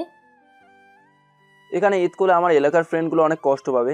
এমনিতেই ওদের সাথে অনেকদিন হলেও দেখা হয় না। আবার ঈদের মধ্যে যদি না যাই তাহলে আমাকে মেরেই ফেলবে ওরা। আর এখানে ঈদ না করলে যে আমি কষ্ট পাবো। চুপ করবি তুই? আচ্ছা, আমার ব্যাগ গোছানো লাগবে না, প্লিজ তুই এখান থেকে যা। এই বলে আমি ব্যাগ গোছানোর দিকে মনোনিবেশ করি। এমন সময় পেছন থেকে তিতি আমাকে জড়িত হলো। আমি তো পুরো হতবাক হয়ে গেলাম। এই, কি করছিস? প্লিজ স্যার, মামি দেখলে খারাপ ভাববে। আমু যা ভাবার ভাববে, তবে আমি তোকে ছাড়ছি না আজকে। পাগলিটা বলে কি? আচ্ছা, কথা দিলাম ঈদের পর 2 দিন থেকে এসে পড়বো। বিশ্বাস করলাম না। তো তোকে বিশ্বাস করতে হলে আমার কি করতে হবে শুনে? আমার গালে এক কিস করতে হবে। এবার কিন্তু একটু বেশি বেশি হয়ে যাচ্ছে। বেশি হলে বেশি, কম হলে কম। ভয় পাস না আমাকে, আমি কিন্তু অনেক খারাপ। এই কথা বলার সাথে সাথে দিদি আমার গালে হালকা করে চড় মেরে বলল, কি করবি তুই? হ্যাঁ, ভয় দেখাতে গিয়ে আমি নিজেই এখন ভয় পাচ্ছি। প্লিজ লক্ষ্মী বোন আমার, আজকের মতো ছেড়ে দে। আমি প্রমিস করলাম এদের 2 দিন পরে এসে পড়বো। 3 বার প্রমিস কর। Promise promise promise. এবার হয়েছে তো। আমি ব্যাগ গুছিয়ে মামা মামির সাথে দেখা করতে গেলে ওনারাও যেতে দিচ্ছে না। তবুও কারো কথা শুনলাম না, বাসা থেকে বেরিয়ে পড়লাম। তবে বাসা থেকে বের হওয়ার সময় তিথি গেটের সামনে অনেকক্ষণ দাঁড়িয়ে ছিল, যতক্ষণ পর্যন্ত আমাকে দেখা গিয়েছে। সো আমি গাড়ি খুঁজতে খুঁজতে সামনের দিকে যেতে থাকলাম। তবে একটাও গাড়ি পাচ্ছি না। বাসে যাবো, কোনো গাড়ি পাচ্ছি না। ঈদের আগের রাত, তাও কেমন যেন চারদিক নিশ্চুপ। হঠাৎ করে সামনে একটা গাড়ি এসে দাঁড়ালো। ড্রাইভার আমার বাসের দিকেই যাচ্ছিল। আমি উঠে পড়লাম। ড্রাইভারের সাথে জমিয়ে আড্ডা দিতে দিতে যাচ্ছিলাম, ভালোই লাগলো। এমন সময় সামনে রেলপথ পড়লো। আমাদের আসার সাথে সাথে একটা ট্রেন আসতেছিল। দূরে দেখতে পেলাম বিকট আওয়াজ করে ট্রেনটা আসছে। তো আমরা সামনে যেতেই পারলাম না, একপাশে আটকা পড়লাম। এমন সময় দেখি পাশের রাস্তা থেকে একটা মেয়ে রেলপথে এসে মাঝামাঝি শুয়ে পড়লো। আমি তো অবাক হয়ে গেলাম, কারণ অনেক শুনেছি এভাবে আত্মহত্যা করার কথা, তবে কখনো মুখোমুখি হয়নি। আমি গাড়ি থেকে নেমে মেয়েটার দিকে দৌড়ে যাচ্ছিলাম, কাছাকাছি এসেও পড়ছিলাম। ঠিক তখন চোখের পলক ফেলতে না ফেলতেই মেয়েটার উপর দিয়ে ট্রেনটা চলে গেল। ট্রেনের নিচে মেয়েটার শরীরের অংশ টুকরো টুকরো হয়ে আমার শরীরে এসে পড়ছে। কি এক নির্মম দৃশ্য। আমি 1 মিনিটের জন্য সেখানে থমকে দাঁড়িয়ে রইলাম। আমার ড্রাইভার এসে আমাকে টেনে নিয়ে গাড়িতে বসিয়ে বলল, বাবু সাহেব, এখানে এখন পুলিশ আসবে, বহুত ঝামেলা হবে, আমাদের এখানে থাকা যাবে না। আমি তখনও কথা বলতে পারছি না, এক দৃষ্টিতে লাশটার দিকে তাকিয়ে রইলাম। এ কি ঘটে গেল চোখের পলকেই। যাই হোক, বাসায় পৌঁছলাম রাত 3টার দিকে। গিয়ে গোসল করতে গেলাম, কারণ আমার শরীরে রক্তে মাখামাখি। আম্মু জিজ্ঞেস করেছিল এত রক্ত কিসের, বাট কিছু না বলে রুমে এসে গোসল করে শুয়ে পড়লাম। ফজরের আজানের সাথে সাথে বাইরে থেকে আমার ফ্রেন্ডগুলো আমাকে ডাকাডাকি শুরু করে দিয়েছে। কাঁচা ঘুম ছিল, তবু অনেক কষ্টে উঠে নিচে গেলাম। আমাকে সবাই জড়িত হলো, বললো তাড়াতাড়ি গোসল করে ঈদের কাপড় পরে বের হ। কেন, কোথায় যাবি তোরা? 50টা বাইক ম্যানেজ করা শেষ, ঈদের নামাজের আগে ঘোরাফেরা করব। এবার তো কোরবানি ঈদ, তাই ঈদের পরে কাজ থাকবে। আমি তাড়াতাড়ি আবারও বাসায় ঢুকে ফ্রেশ হতে শুরু করলাম, কারণ আমার এরকমভাবেই ঘুরতে অনেক মজা লাগে। তাও আবার ঈদের দিন সাদা পাঞ্জাবি সাদা লুঙ্গি পরে আমার বাইক নিয়ে বের হলাম। যে সকালে মানুষের ঘুমই ভাঙেনি, সেই সকালে পুরো এলাকা কাঁপিয়ে সবার ঘুম ভেঙে দিচ্ছি। মেয়েরা এত বাইকের শব্দ শুনে বাসার ছাদে উঠে আমাদেরকে দেখছে। সুন্দর মিষ্টি বাতাস, সাথে অনেকগুলো ফ্রেন্ড। আমার বাইকে আমি একাই, বাকি সবার পেছনে একজন করে। আজ অনেকদিন পর মনের সুখে ঘুরতে পারতেছি। তবে মাঝে মাঝে রাতের ঘটনা মনে পড়লে চোখ ঝাপসা দেখি। এমন সময় তিথি ফোন দিল, তখন সবাই বাইক রেখে আড্ডা দিচ্ছিলাম। ঈদ মোবারক। ঈদ মোবারক। কি করছিস এত সকালে? একবার ফোন দিতেই রিসিভ। আর বলিস না, রাতে একটুও ঘুমাতে পারে নাই। কেন? আমার কথা মনে পড়ছে খুব, তাই না? মোটেও না। তাহলে কেন ঘুম আসেনি?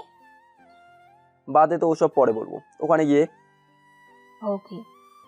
আচ্ছা, তোকে একটু পরে ফোন দিচ্ছি। এ বলে ফোন রেখে সিগারেট জ্বালালাম। এমন সময় আমার ফোনে আবার রিং বেজে উঠলো। ফোনটা পকেট থেকে বের করতে দেখি অচেনা নাম্বার। রিসিভ করতে ওপাশ থেকে চেনা কোনটা একটা মেয়ে বলল, ঈদ মোবারক। ঈদ মোবারক। তবে কে আপনি? নাম্বারটা অচেনা, তবে কণ্ঠটা কেমন যেন চেনা চেনা লাগছে। আমি নীলা, ভাইয়ের ফোন থেকে আপনার নাম্বারটা নিয়েছি। ও তুমি, কেমন আছো? এই তো ভালো, আপনি কেমন আছেন? ঠিক, আপনার হাতের ফোনটা যেমন আছে। মানে এটা আবার কেমন জবাব? তোমার মতো কিউট একটা মেয়ে স্পর্শ যে ফোনটা পাচ্ছে, ফোন অবশ্যই ভালো থাকারই কথা। তা আমিও আপনার ফোনের মতো ভালো আছি। বাবা, মন ভোলানো কথা। তবে আমার ফোন তো ভালো নেই, আমার ফোনের এই সমস্যা ওই সমস্যা। বুঝেছি। এত কিউট একটা মেয়ের স্পর্শ পেলে যে কাউরে সমস্যা হবে, আর ওইটা সাধারণ ফোন মাত্র। আপনি খুব মজার কথা বলেন। সব কথা তেরা বেকা জবাব দিতে ভালো লাগে। আচ্ছা, এখন রাখছি, একটু পর ফোন দেবো, কেমন? ওকে, মনে করি ফোন দিবেন কিন্তু। ওকে। নীলার ফোনটা রেখে আবার বাইক নিয়ে ছুটলাম। সবশেষে বাসায় ফিরলাম। তবে বাসার ভিতরে ঢোকার সময় ভেতর থেকে শুনতে পেলাম ভেতরে আব্বু আম্মু আমার বিয়ের ব্যাপারে কথা বলতেছে। আমি চুপি চুপি দরজাতে কান লাগিয়ে শুনতে থাকি। ছেলেটা কেমন যেন মাঝে মাঝে অদ্ভুত আচরণ করে, তাই ভাবছি ছেলেটাকে বিয়ে করিয়ে দেব। আমারও তাই মনে হয়। তাহলে এরা আমার উড়াউড়ি বন্ধ করতে চাচ্ছে। তাহলে তোমার ভাইয়ের সাথে কথা বলে দেখো, তিথিকে আমাদের ঘরের বউ করে আনতে পারলে অনেক ভালো হবে। মেয়েটা যেমন সুন্দরী তেমনই লক্ষ্মী। তুমি বলার আগেই ভাইকে বলছি, উনি তো রাজি। তাহলে তো হয়ে গেল, সময় করে একদিন তাহলে তাদের বাসায় যেতে হবে। আমি তো এখনই দরজাটা ধপাস করে খুলে ভেতরে এসে চিল্লাপাল্লা শুরু করে দেই। কিসের বিয়ে? কার বিয়ে? মানি না, মানবো না, এখনই আমি বিয়ে করব না। দিদিকে তো আরো না। চুপ বেয়াদব ছেলে। সে তুমি যাই বলো, বিয়ে তো আমি করছি না। দেখ, তোর বাবা কিন্তু হার্টের রোগী, তাকে বেশি চাপ দিস না। ঠিক তখনই আব্বু হঠাৎ করে বুকে হাত দিয়ে চিৎকার করে বলে উঠলো, ইস, বুকটা কেমন যেন ব্যথায় চিনচিন করছে। ওগো, তোমার কি হয়েছে? দাঁড়াও, আমি মালিশ করে দিচ্ছি। মনে ভাবলাম এদেরকে কেউ নাটক বা বাংলা ছায়াছবিতে নিচ্ছে না কেন? এরা তো খুব ভালো অভিনয় করতে পারে। ভয় দেখাচ্ছ নাকি? ভয় দেখাচ্ছি, তুই করবি। আমি আর কি করব? বোকার মতো দাঁড়িয়ে দাঁড়িয়ে ভয় পাবো আর তোমাদের শুটিং দেখবো। চুপচাপ যেভাবে যা বলছি তাই কর। ওকে, তোমরা যেটা ভালো বোঝো সেটাই করো, আমার জীবনের উপর তো আমার কোনো অধিকারই নেই। এই বলে আমি চুপচাপ রুমে চলে আসলাম। ভাবছিলাম ঈদটা একটু ভালোভাবে কাটাবো, কিন্তু সেটা আর হলো না। ঈদের নামাজ শেষ করে সারাদিন অনেক কাজ করার পর সন্ধ্যা থেকে ফ্রেশ, ফোনটা হাতে নিতেই তিথির ফোন। হ্যালো, বল। বাসায় কি চলতেছে শুনেছিস? না, কেন, কি হয়েছে? তোর আর আমার বিয়ে নিয়ে বাসায় তো পুরো হই হুল্লোড় বেজে গিয়েছে। তো আচ্ছা, তোর কি মনে হয় আমি তোকে বিয়ে করব? কেন বিয়ে করবি না আমায়? ভুলেও ভাববি না আমি তোকে বিয়ে করব। কেন, আমাকে তোর ভালো লাগে না বুঝি? ভালো লাগার কথা যখন উঠেছে তাহলে শোন, আমি নীলাকে পছন্দ করি। আমাকে পছন্দ করিস না? করি তো, তবে বোন হিসেবে। ও আচ্ছা, রাখছি, ভালো থাকিস। আর শোন, বাসায় বলবি আমাকে তোর ভালো লাগে না, ওকে? আমি কেন বলতে যাব? তোর সমস্যা তুই বল গিয়ে, আমাকে বলছিস কেন? তুই তো জানিসই আব্বু হার্টের রোগী, কখন কি হয়ে যাবে তাই বলি না। তাহলে আমাকে বললেও লাভ নেই। এই বলে তিথি ফোন রেখে দিল। বুঝতেছিলাম না কি করব, এমন সময় নীলার ফোন। অনেকক্ষণ থেকে আপনাকে ফোন দিচ্ছি, তবে ওয়েটিং পাচ্ছি। ও বলো। সেদিন দুজন ছেলে আমাকে ট্রিস করছিল বলে আপনি এত রেগে গিয়েছিলেন কেন? এমনি তোমার জায়গায় অন্য কেউ থাকলে আমি সেই একই কাজ করতাম। ও, অন্য কেউ থাকলে একই কাজ করতেন? আমি চুপ করে এলাম। কি হলো, চুপ কেন বলেন? জানি না। আপনি কি আমাকে পছন্দ করেন? আমি হ্যাঁ বলতে গিয়েও আবার চুপ হয়ে গেলাম। কেউ কি আছেন? চুপ কেন, কিছু তো বলেন।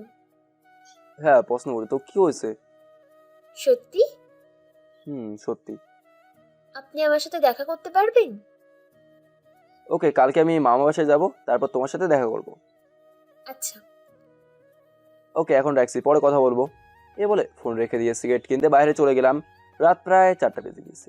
মাথাটা কেমন যেন গরম হয়ে রয়েছে। দোকান থেকে সিগারেট কিনে সিগারেট খেতে খেতে বাসায় আসছিলাম। এমন সময় আমার এক পাড়াপড়শি কাদের কাকা আমার পাশ দিয়ে যাওয়ার সময় আমাকে বলে উঠলো,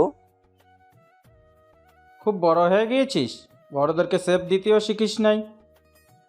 সরি কাকা, ভুল হয়ে গেছে, দেখতে পাইনি। দেখতে পাবি কেমন করে, তুই তো আকাশ দিয়ে উড়ছিস শুনতেছি। ভালোভাবে কথা বলো, মেজাজ এমনিতেই গরম হয়ে রয়েছে। ও মা, কি করবি, তুই ভয় দেখাস নাকি?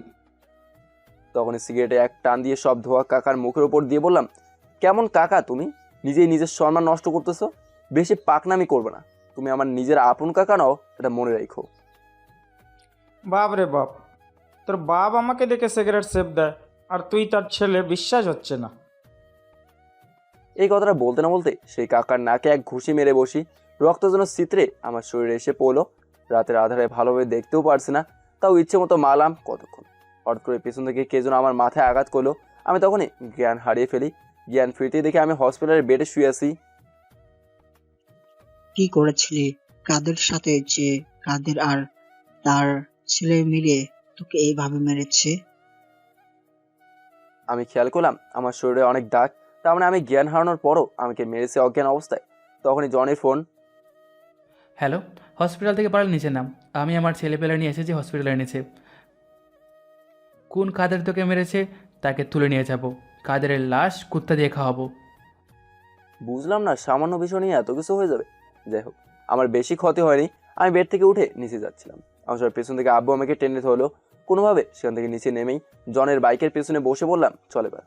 কাদের কালকে আমায় বলেছে আমি নাকি আকাশ দিয়ে উড়ি, আজকে কাদেরকেও আমার সাথে আকাশে নিয়ে যাব। জনিকে নিয়ে কাদেরের বাসায় গেলাম কাদেরকে উঠিয়ে আনতে। তবে আমাদের আসার খবর পেয়ে কাদের সাথে ছেলে সহ দুজন বাসা থেকে পালিয়ে গিয়েছে। যাই হোক, জনিকে বললাম, থাক আজকের মতো বাদ দে, নেক্সট টাইম যদি এমন হয় তাহলে তোকে ফোন দেবো। ওকে ফোন দিবি কিন্তু। জনিকে বিদায় করে দিয়ে আমি বাসায় আসলাম। শরীরটা খুব দুর্বল, তা আম্মু বিছানা করে দিয়ে আমাকে ঘুম আসছে বললো। আমিও বাচ্চাদের মতো বিছানাতে শুয়েই ঘুমিয়ে পড়েছি। সন্ধ্যা থেকে ঘুম ভাঙলো, খেয়াল করলাম আমার চুলগুলো কে যেন টিপে দিচ্ছে, খুব আরাম লাগতেছে। তাই আর চোখ খুললাম না, চোখ খুললেই চোখগুলো আর টিপে দেবে না। তবে মনে মনে ভাবছি, কি এটা, নিশ্চয়ই কোনো মেয়ে হবে, কারণ হাতটা খুব নরম ছিল। যাই হোক, ধৈর্য ধরে আর থাকতে পারলাম না, তাই চোখ খুলে ফেললাম। আমি চমকে গেলাম, এ তো তিথি। কিরে তুই এখানে কি করিস? হবু স্বামীর মাথা টিপে দিচ্ছি। মানে কি? আর তুই কখন আসলি? একটু আগে। তুই কি বলছিস এগুলো? কে কার হবু স্বামী? কেন জানিস না বুঝি? কই না তো।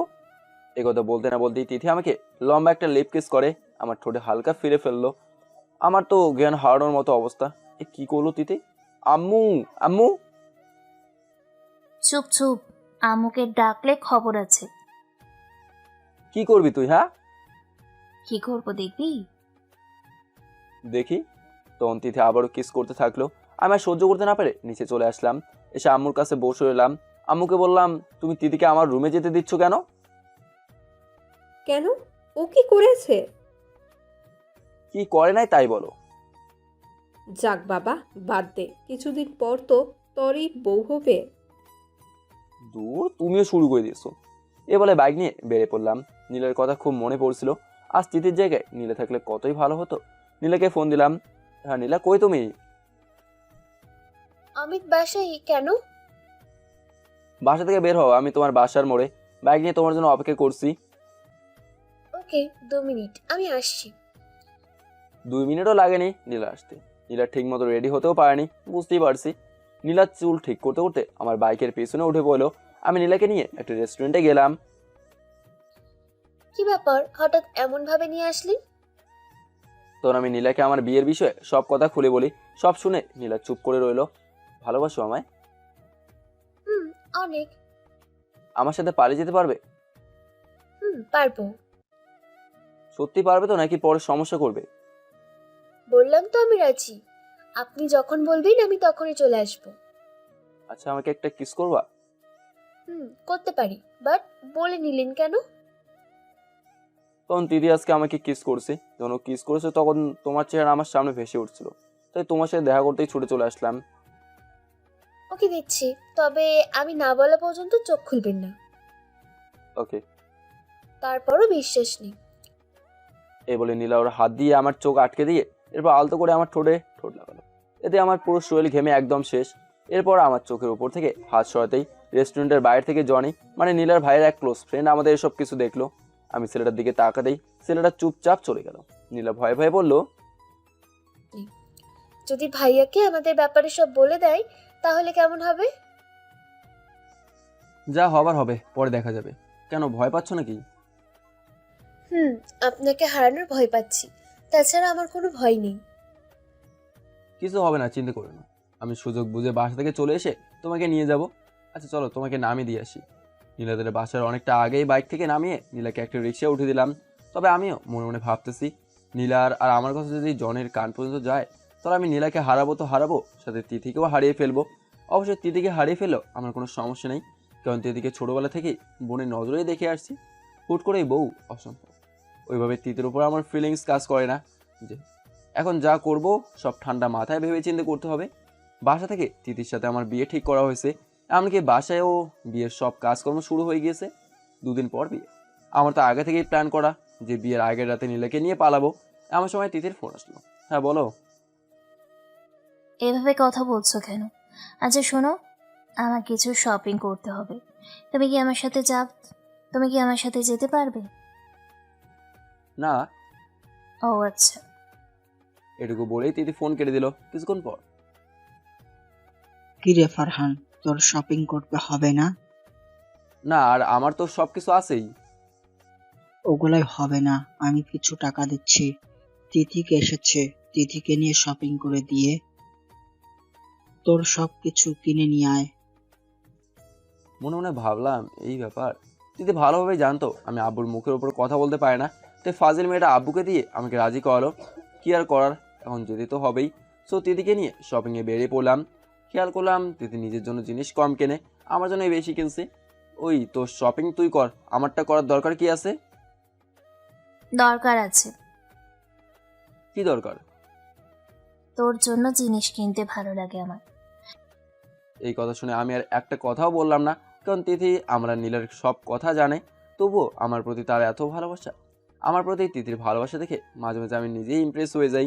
শপিং শেষ করে বাসায় ফিরছিলাম, এমন সময় তিথি বলে উঠলো, এই ফারহান, ছোট করে একটা কিস করবি, সেই দিন আমি দিয়েছিলাম। আজ অন্তত তুই দে। কি দরকার শুনে?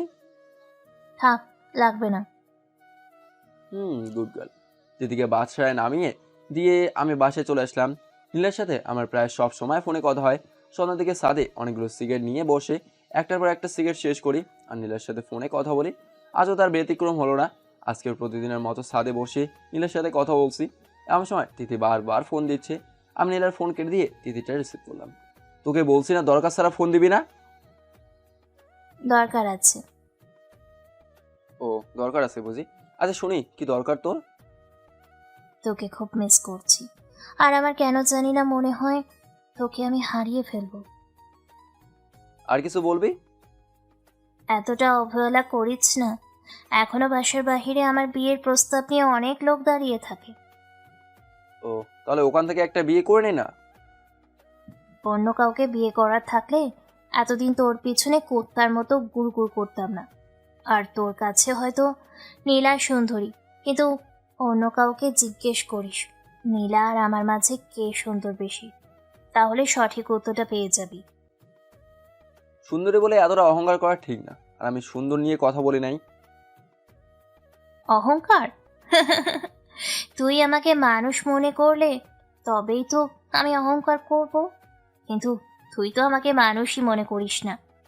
একটা মানুষকেও এতটা কষ্ট দেয় না যতটা তুই আমাকে দিচ্ছিস। আমি চুপ করে এলাম, কারণ তিথি ভুল কিছু বলেনি। তৃতীয় কিছুক্ষণ চুপ করে এলো। তবে ও যখন চুপ ছিল তখন আমি ফোনের ওপাশ থেকে চাপার কান্নার শব্দ পেয়েছি। তেমন তিথি কান্না করছে। তিথি তখন বলে উঠলো, সরি তোকে এত রাতে ফোন দিয়ে ডিস্টার্ব করার জন্য। সরি নীলার সাথে কথা বলায় বাধা দেওয়ার জন্য। সরি তোর মনে কষ্ট দিয়ে এত কথা শোনানোর জন্য। সরি তোর একটা ফোনের জন্য রাত ভোর অপেক্ষা করার জন্য।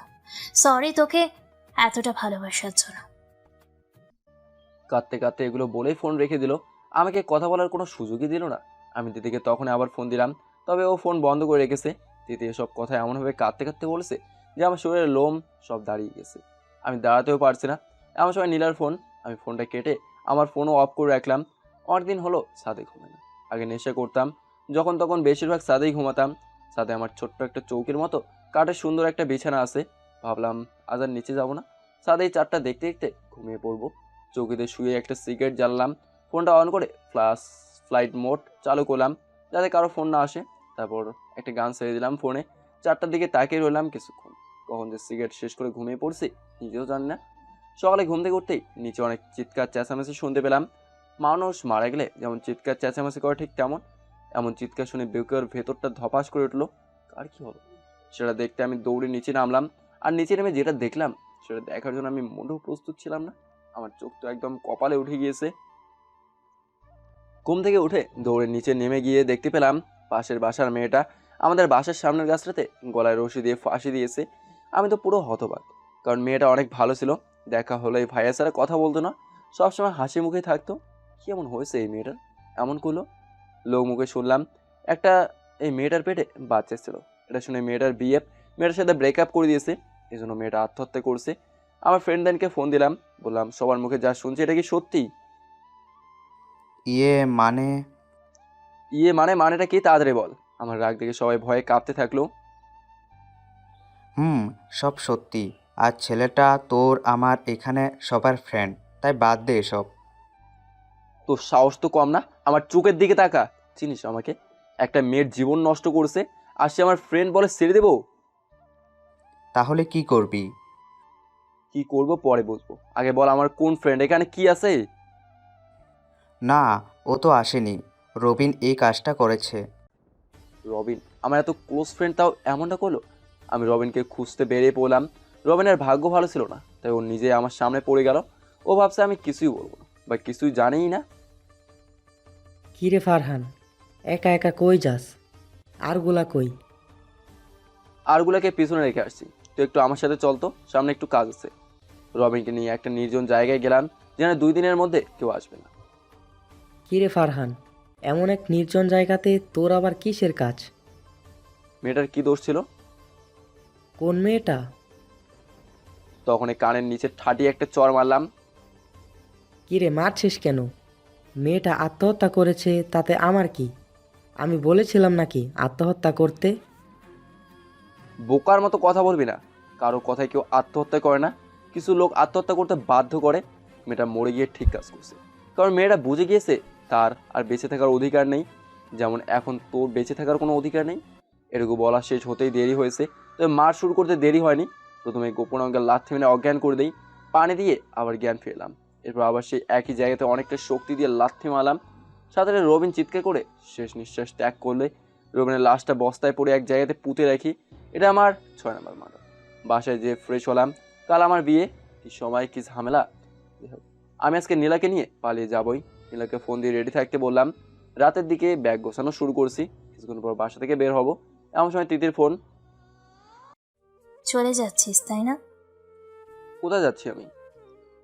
আমি সব কিছু জানি। আজ তুই নীলাকে নিয়ে পালিয়ে যাবি তাই না? ওকে, সমস্যা নেই। তোকে আমি প্রচুর ভালোবাসি, তাই তুই সুখী থাকলে আমিও খুশি। চলার পথে ভুল বেয়াদবি মাফ করিস। যাই হোক, ভালো থাকিস, নিজে যত্ন নিবি, কিন্তু প্লিজ নীলাকে আমার মতো কষ্ট দিস না। বাই। এটুকু বলেই ফোন রেখে দিল। আমি বিছানায় বসে পড়লাম আর ভাবতে লাগলাম আমার একার জন্য অনেকের হাসি মুখ নষ্ট হয়ে যাবে, আর তার মধ্যে আব্বু আবার হার্টের রুগী। তাই নীলাকে ফোন দিয়ে বলার সাহস হয়নি যে আমাদের প্ল্যান ক্যান্সেল, তোমাকে বিয়ে করা সম্ভব না, আমার জন্য তিথি পারফেক্ট। এইসব কথা নীলাকে বলতে পারবো না, তাই ফোনটা অফ করে রাখলাম। চুপচাপ দুটো ঘুমের ওষুধ খেয়ে ঘুমিয়ে পড়লাম। সকালে ঘুম থেকে উঠে সুন্দর করে পরিপাটি হলাম জামাইয়ের মতো। আমাদের বাসার সবাইকে বললাম যে তোমরা গাড়ি নিয়ে আগে যাবা, যে বলবা ফারহান আসেনি, এই বিয়ে হবে না। তখন আমি বাইক নিয়ে তিথিদের বাসায় ঢুকবো। এমন করলে কি হবে তাই? কি একটা ভাবসা হবে, তুমি বুঝতেছো? ও আচ্ছা, তুই যেহেতু আমাদের কথা মতন তিথিকে বিয়ে করেছিস, তাহলে আমরা তোর জন্য এইটুকু তো করতেই পারি। আমাকে একটা কিস দিয়ে আমার মতো করে বাইকটাকে ফ্রেশ করলাম।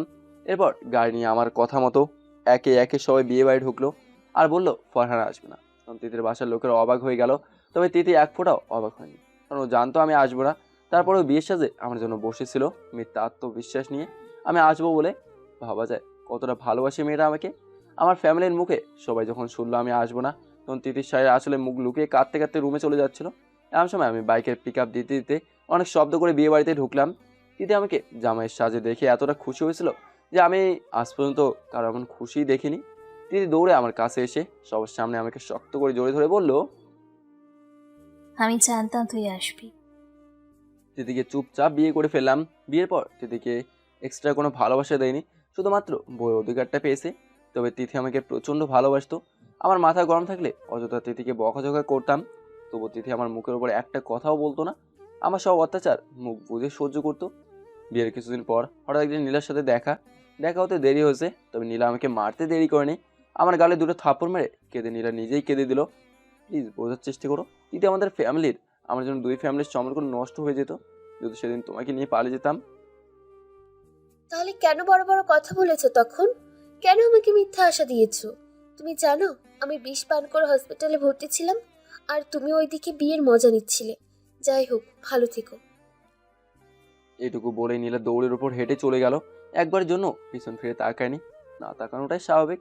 নীলা হয়তো আমাকে বেইমান স্বার্থপর ভাবছে, তবে নীলা যদি আমার জায়গায় থাকতো তাহলে বুঝতো কতটা চাপের মধ্যে ছিলাম আমি। যাই হোক, এখন তো আর কিছু করারও নেই। জনিও এখন আমার সাথে আর যোগাযোগ করে না। এভাবে কিছুদিন যাওয়ার পর হঠাৎ আমার অনেক জ্বর হয়। সেদিন তিথি সারা রাত না ঘুমিয়ে আমার যত্ন নিয়েছে। তিথি ভাবছিল আমি হয়তো ঘুমিয়ে পড়ছি, তাই মাঝে মাঝে আমার ঠোঁটে আলতো করে কিস করতো। মাঝে মাঝে ভাবতাম মেয়েটা অনেক ভালো, আমাকে কত ভালোবাসে, আবার আমার সব কথা মুখ বুঝে সহ্য করে। তিথির জায়গা অন্য কোনো মেয়ে হলে বিয়ের পর দিনে আমাকে ছেড়ে দিত। এভাবে আরও কিছুদিন যাওয়ার পর হঠাৎ করে একদিন তিথি মাথা ঘুরে পড়ে যায়। হসপিটালে নিয়ে গিয়ে জানতে পারলাম তিথি মা হতে চলেছে, আর আমি বাবা। কি এক দারুণ অনুভূতি হচ্ছিল, তখন বলে বোঝাতে পারবো না। তিথি হসপিটালের বেডে শুয়ে আমার দিকে এক দৃষ্টিতে তাকিয়ে রয়েছে। আমি তিথির কাছে গেলাম। সব কিছু মিলে তুমি খুশি তো? খুব খুশি। ভালো। আচ্ছা, আমি কি বাসায় যেতে পারবো এখন? একটু পরে নিয়ে যাব। আর শোন, তুই কিন্তু বাসায় গিয়ে একটা কাজও হাত দিবি না, সব কাজ আমি করবো, ওকে? আরে পাগল নাকি? তুমি করবে কেন? তুমি তো হাত ধুয়ে খেতে বসো না, আমাকে তোমার হাত ধুয়ে দিতে হয়। আর তুমি করবে কাজ, আমি আস্তে আস্তে করে নিব, সমস্যা নেই। ভয় পাস না তুই আমাকে? বললাম না কোনো কাজে হাত দিতে হবে না, পারবিও না, মনে থাকবে? আমাকে একটু জড়িয়ে ধরবে? লাস্ট কবে জড়িয়ে ধরছিলে মনে নেই, আজ একটু জড়িয়ে ধরবে প্লিজ? এভাবে বলছো কেন? ওকে, কাছে আসো। এরপর হালকা করে জোরে ধরলাম, কারণ বাবু ব্যথা পেতে পারে। এভাবে তিথিকে বাসায় নিয়ে আসলাম। বাসায় আসার পর আমি আমার সকল ধরনের কাজকর্ম ছেড়ে দিয়ে সবসময় তিথির পাশে বসে থাকতাম। তিথি ঘুমালে আমি মেঝেতে বসে তিথির চুলগুলো ঠিক করে দিতাম, প্লাস গ্লাসে সবসময় পানি রেখে দিতাম। কখন ঘুম থেকে উঠে পানি খুঁজবে এইভাবে। জীবনে কখনো নিজের কাপড় ধুয়ে দেখিনি, এখন তিথির কাপড়গুলো আমিই ধুয়ে দিই।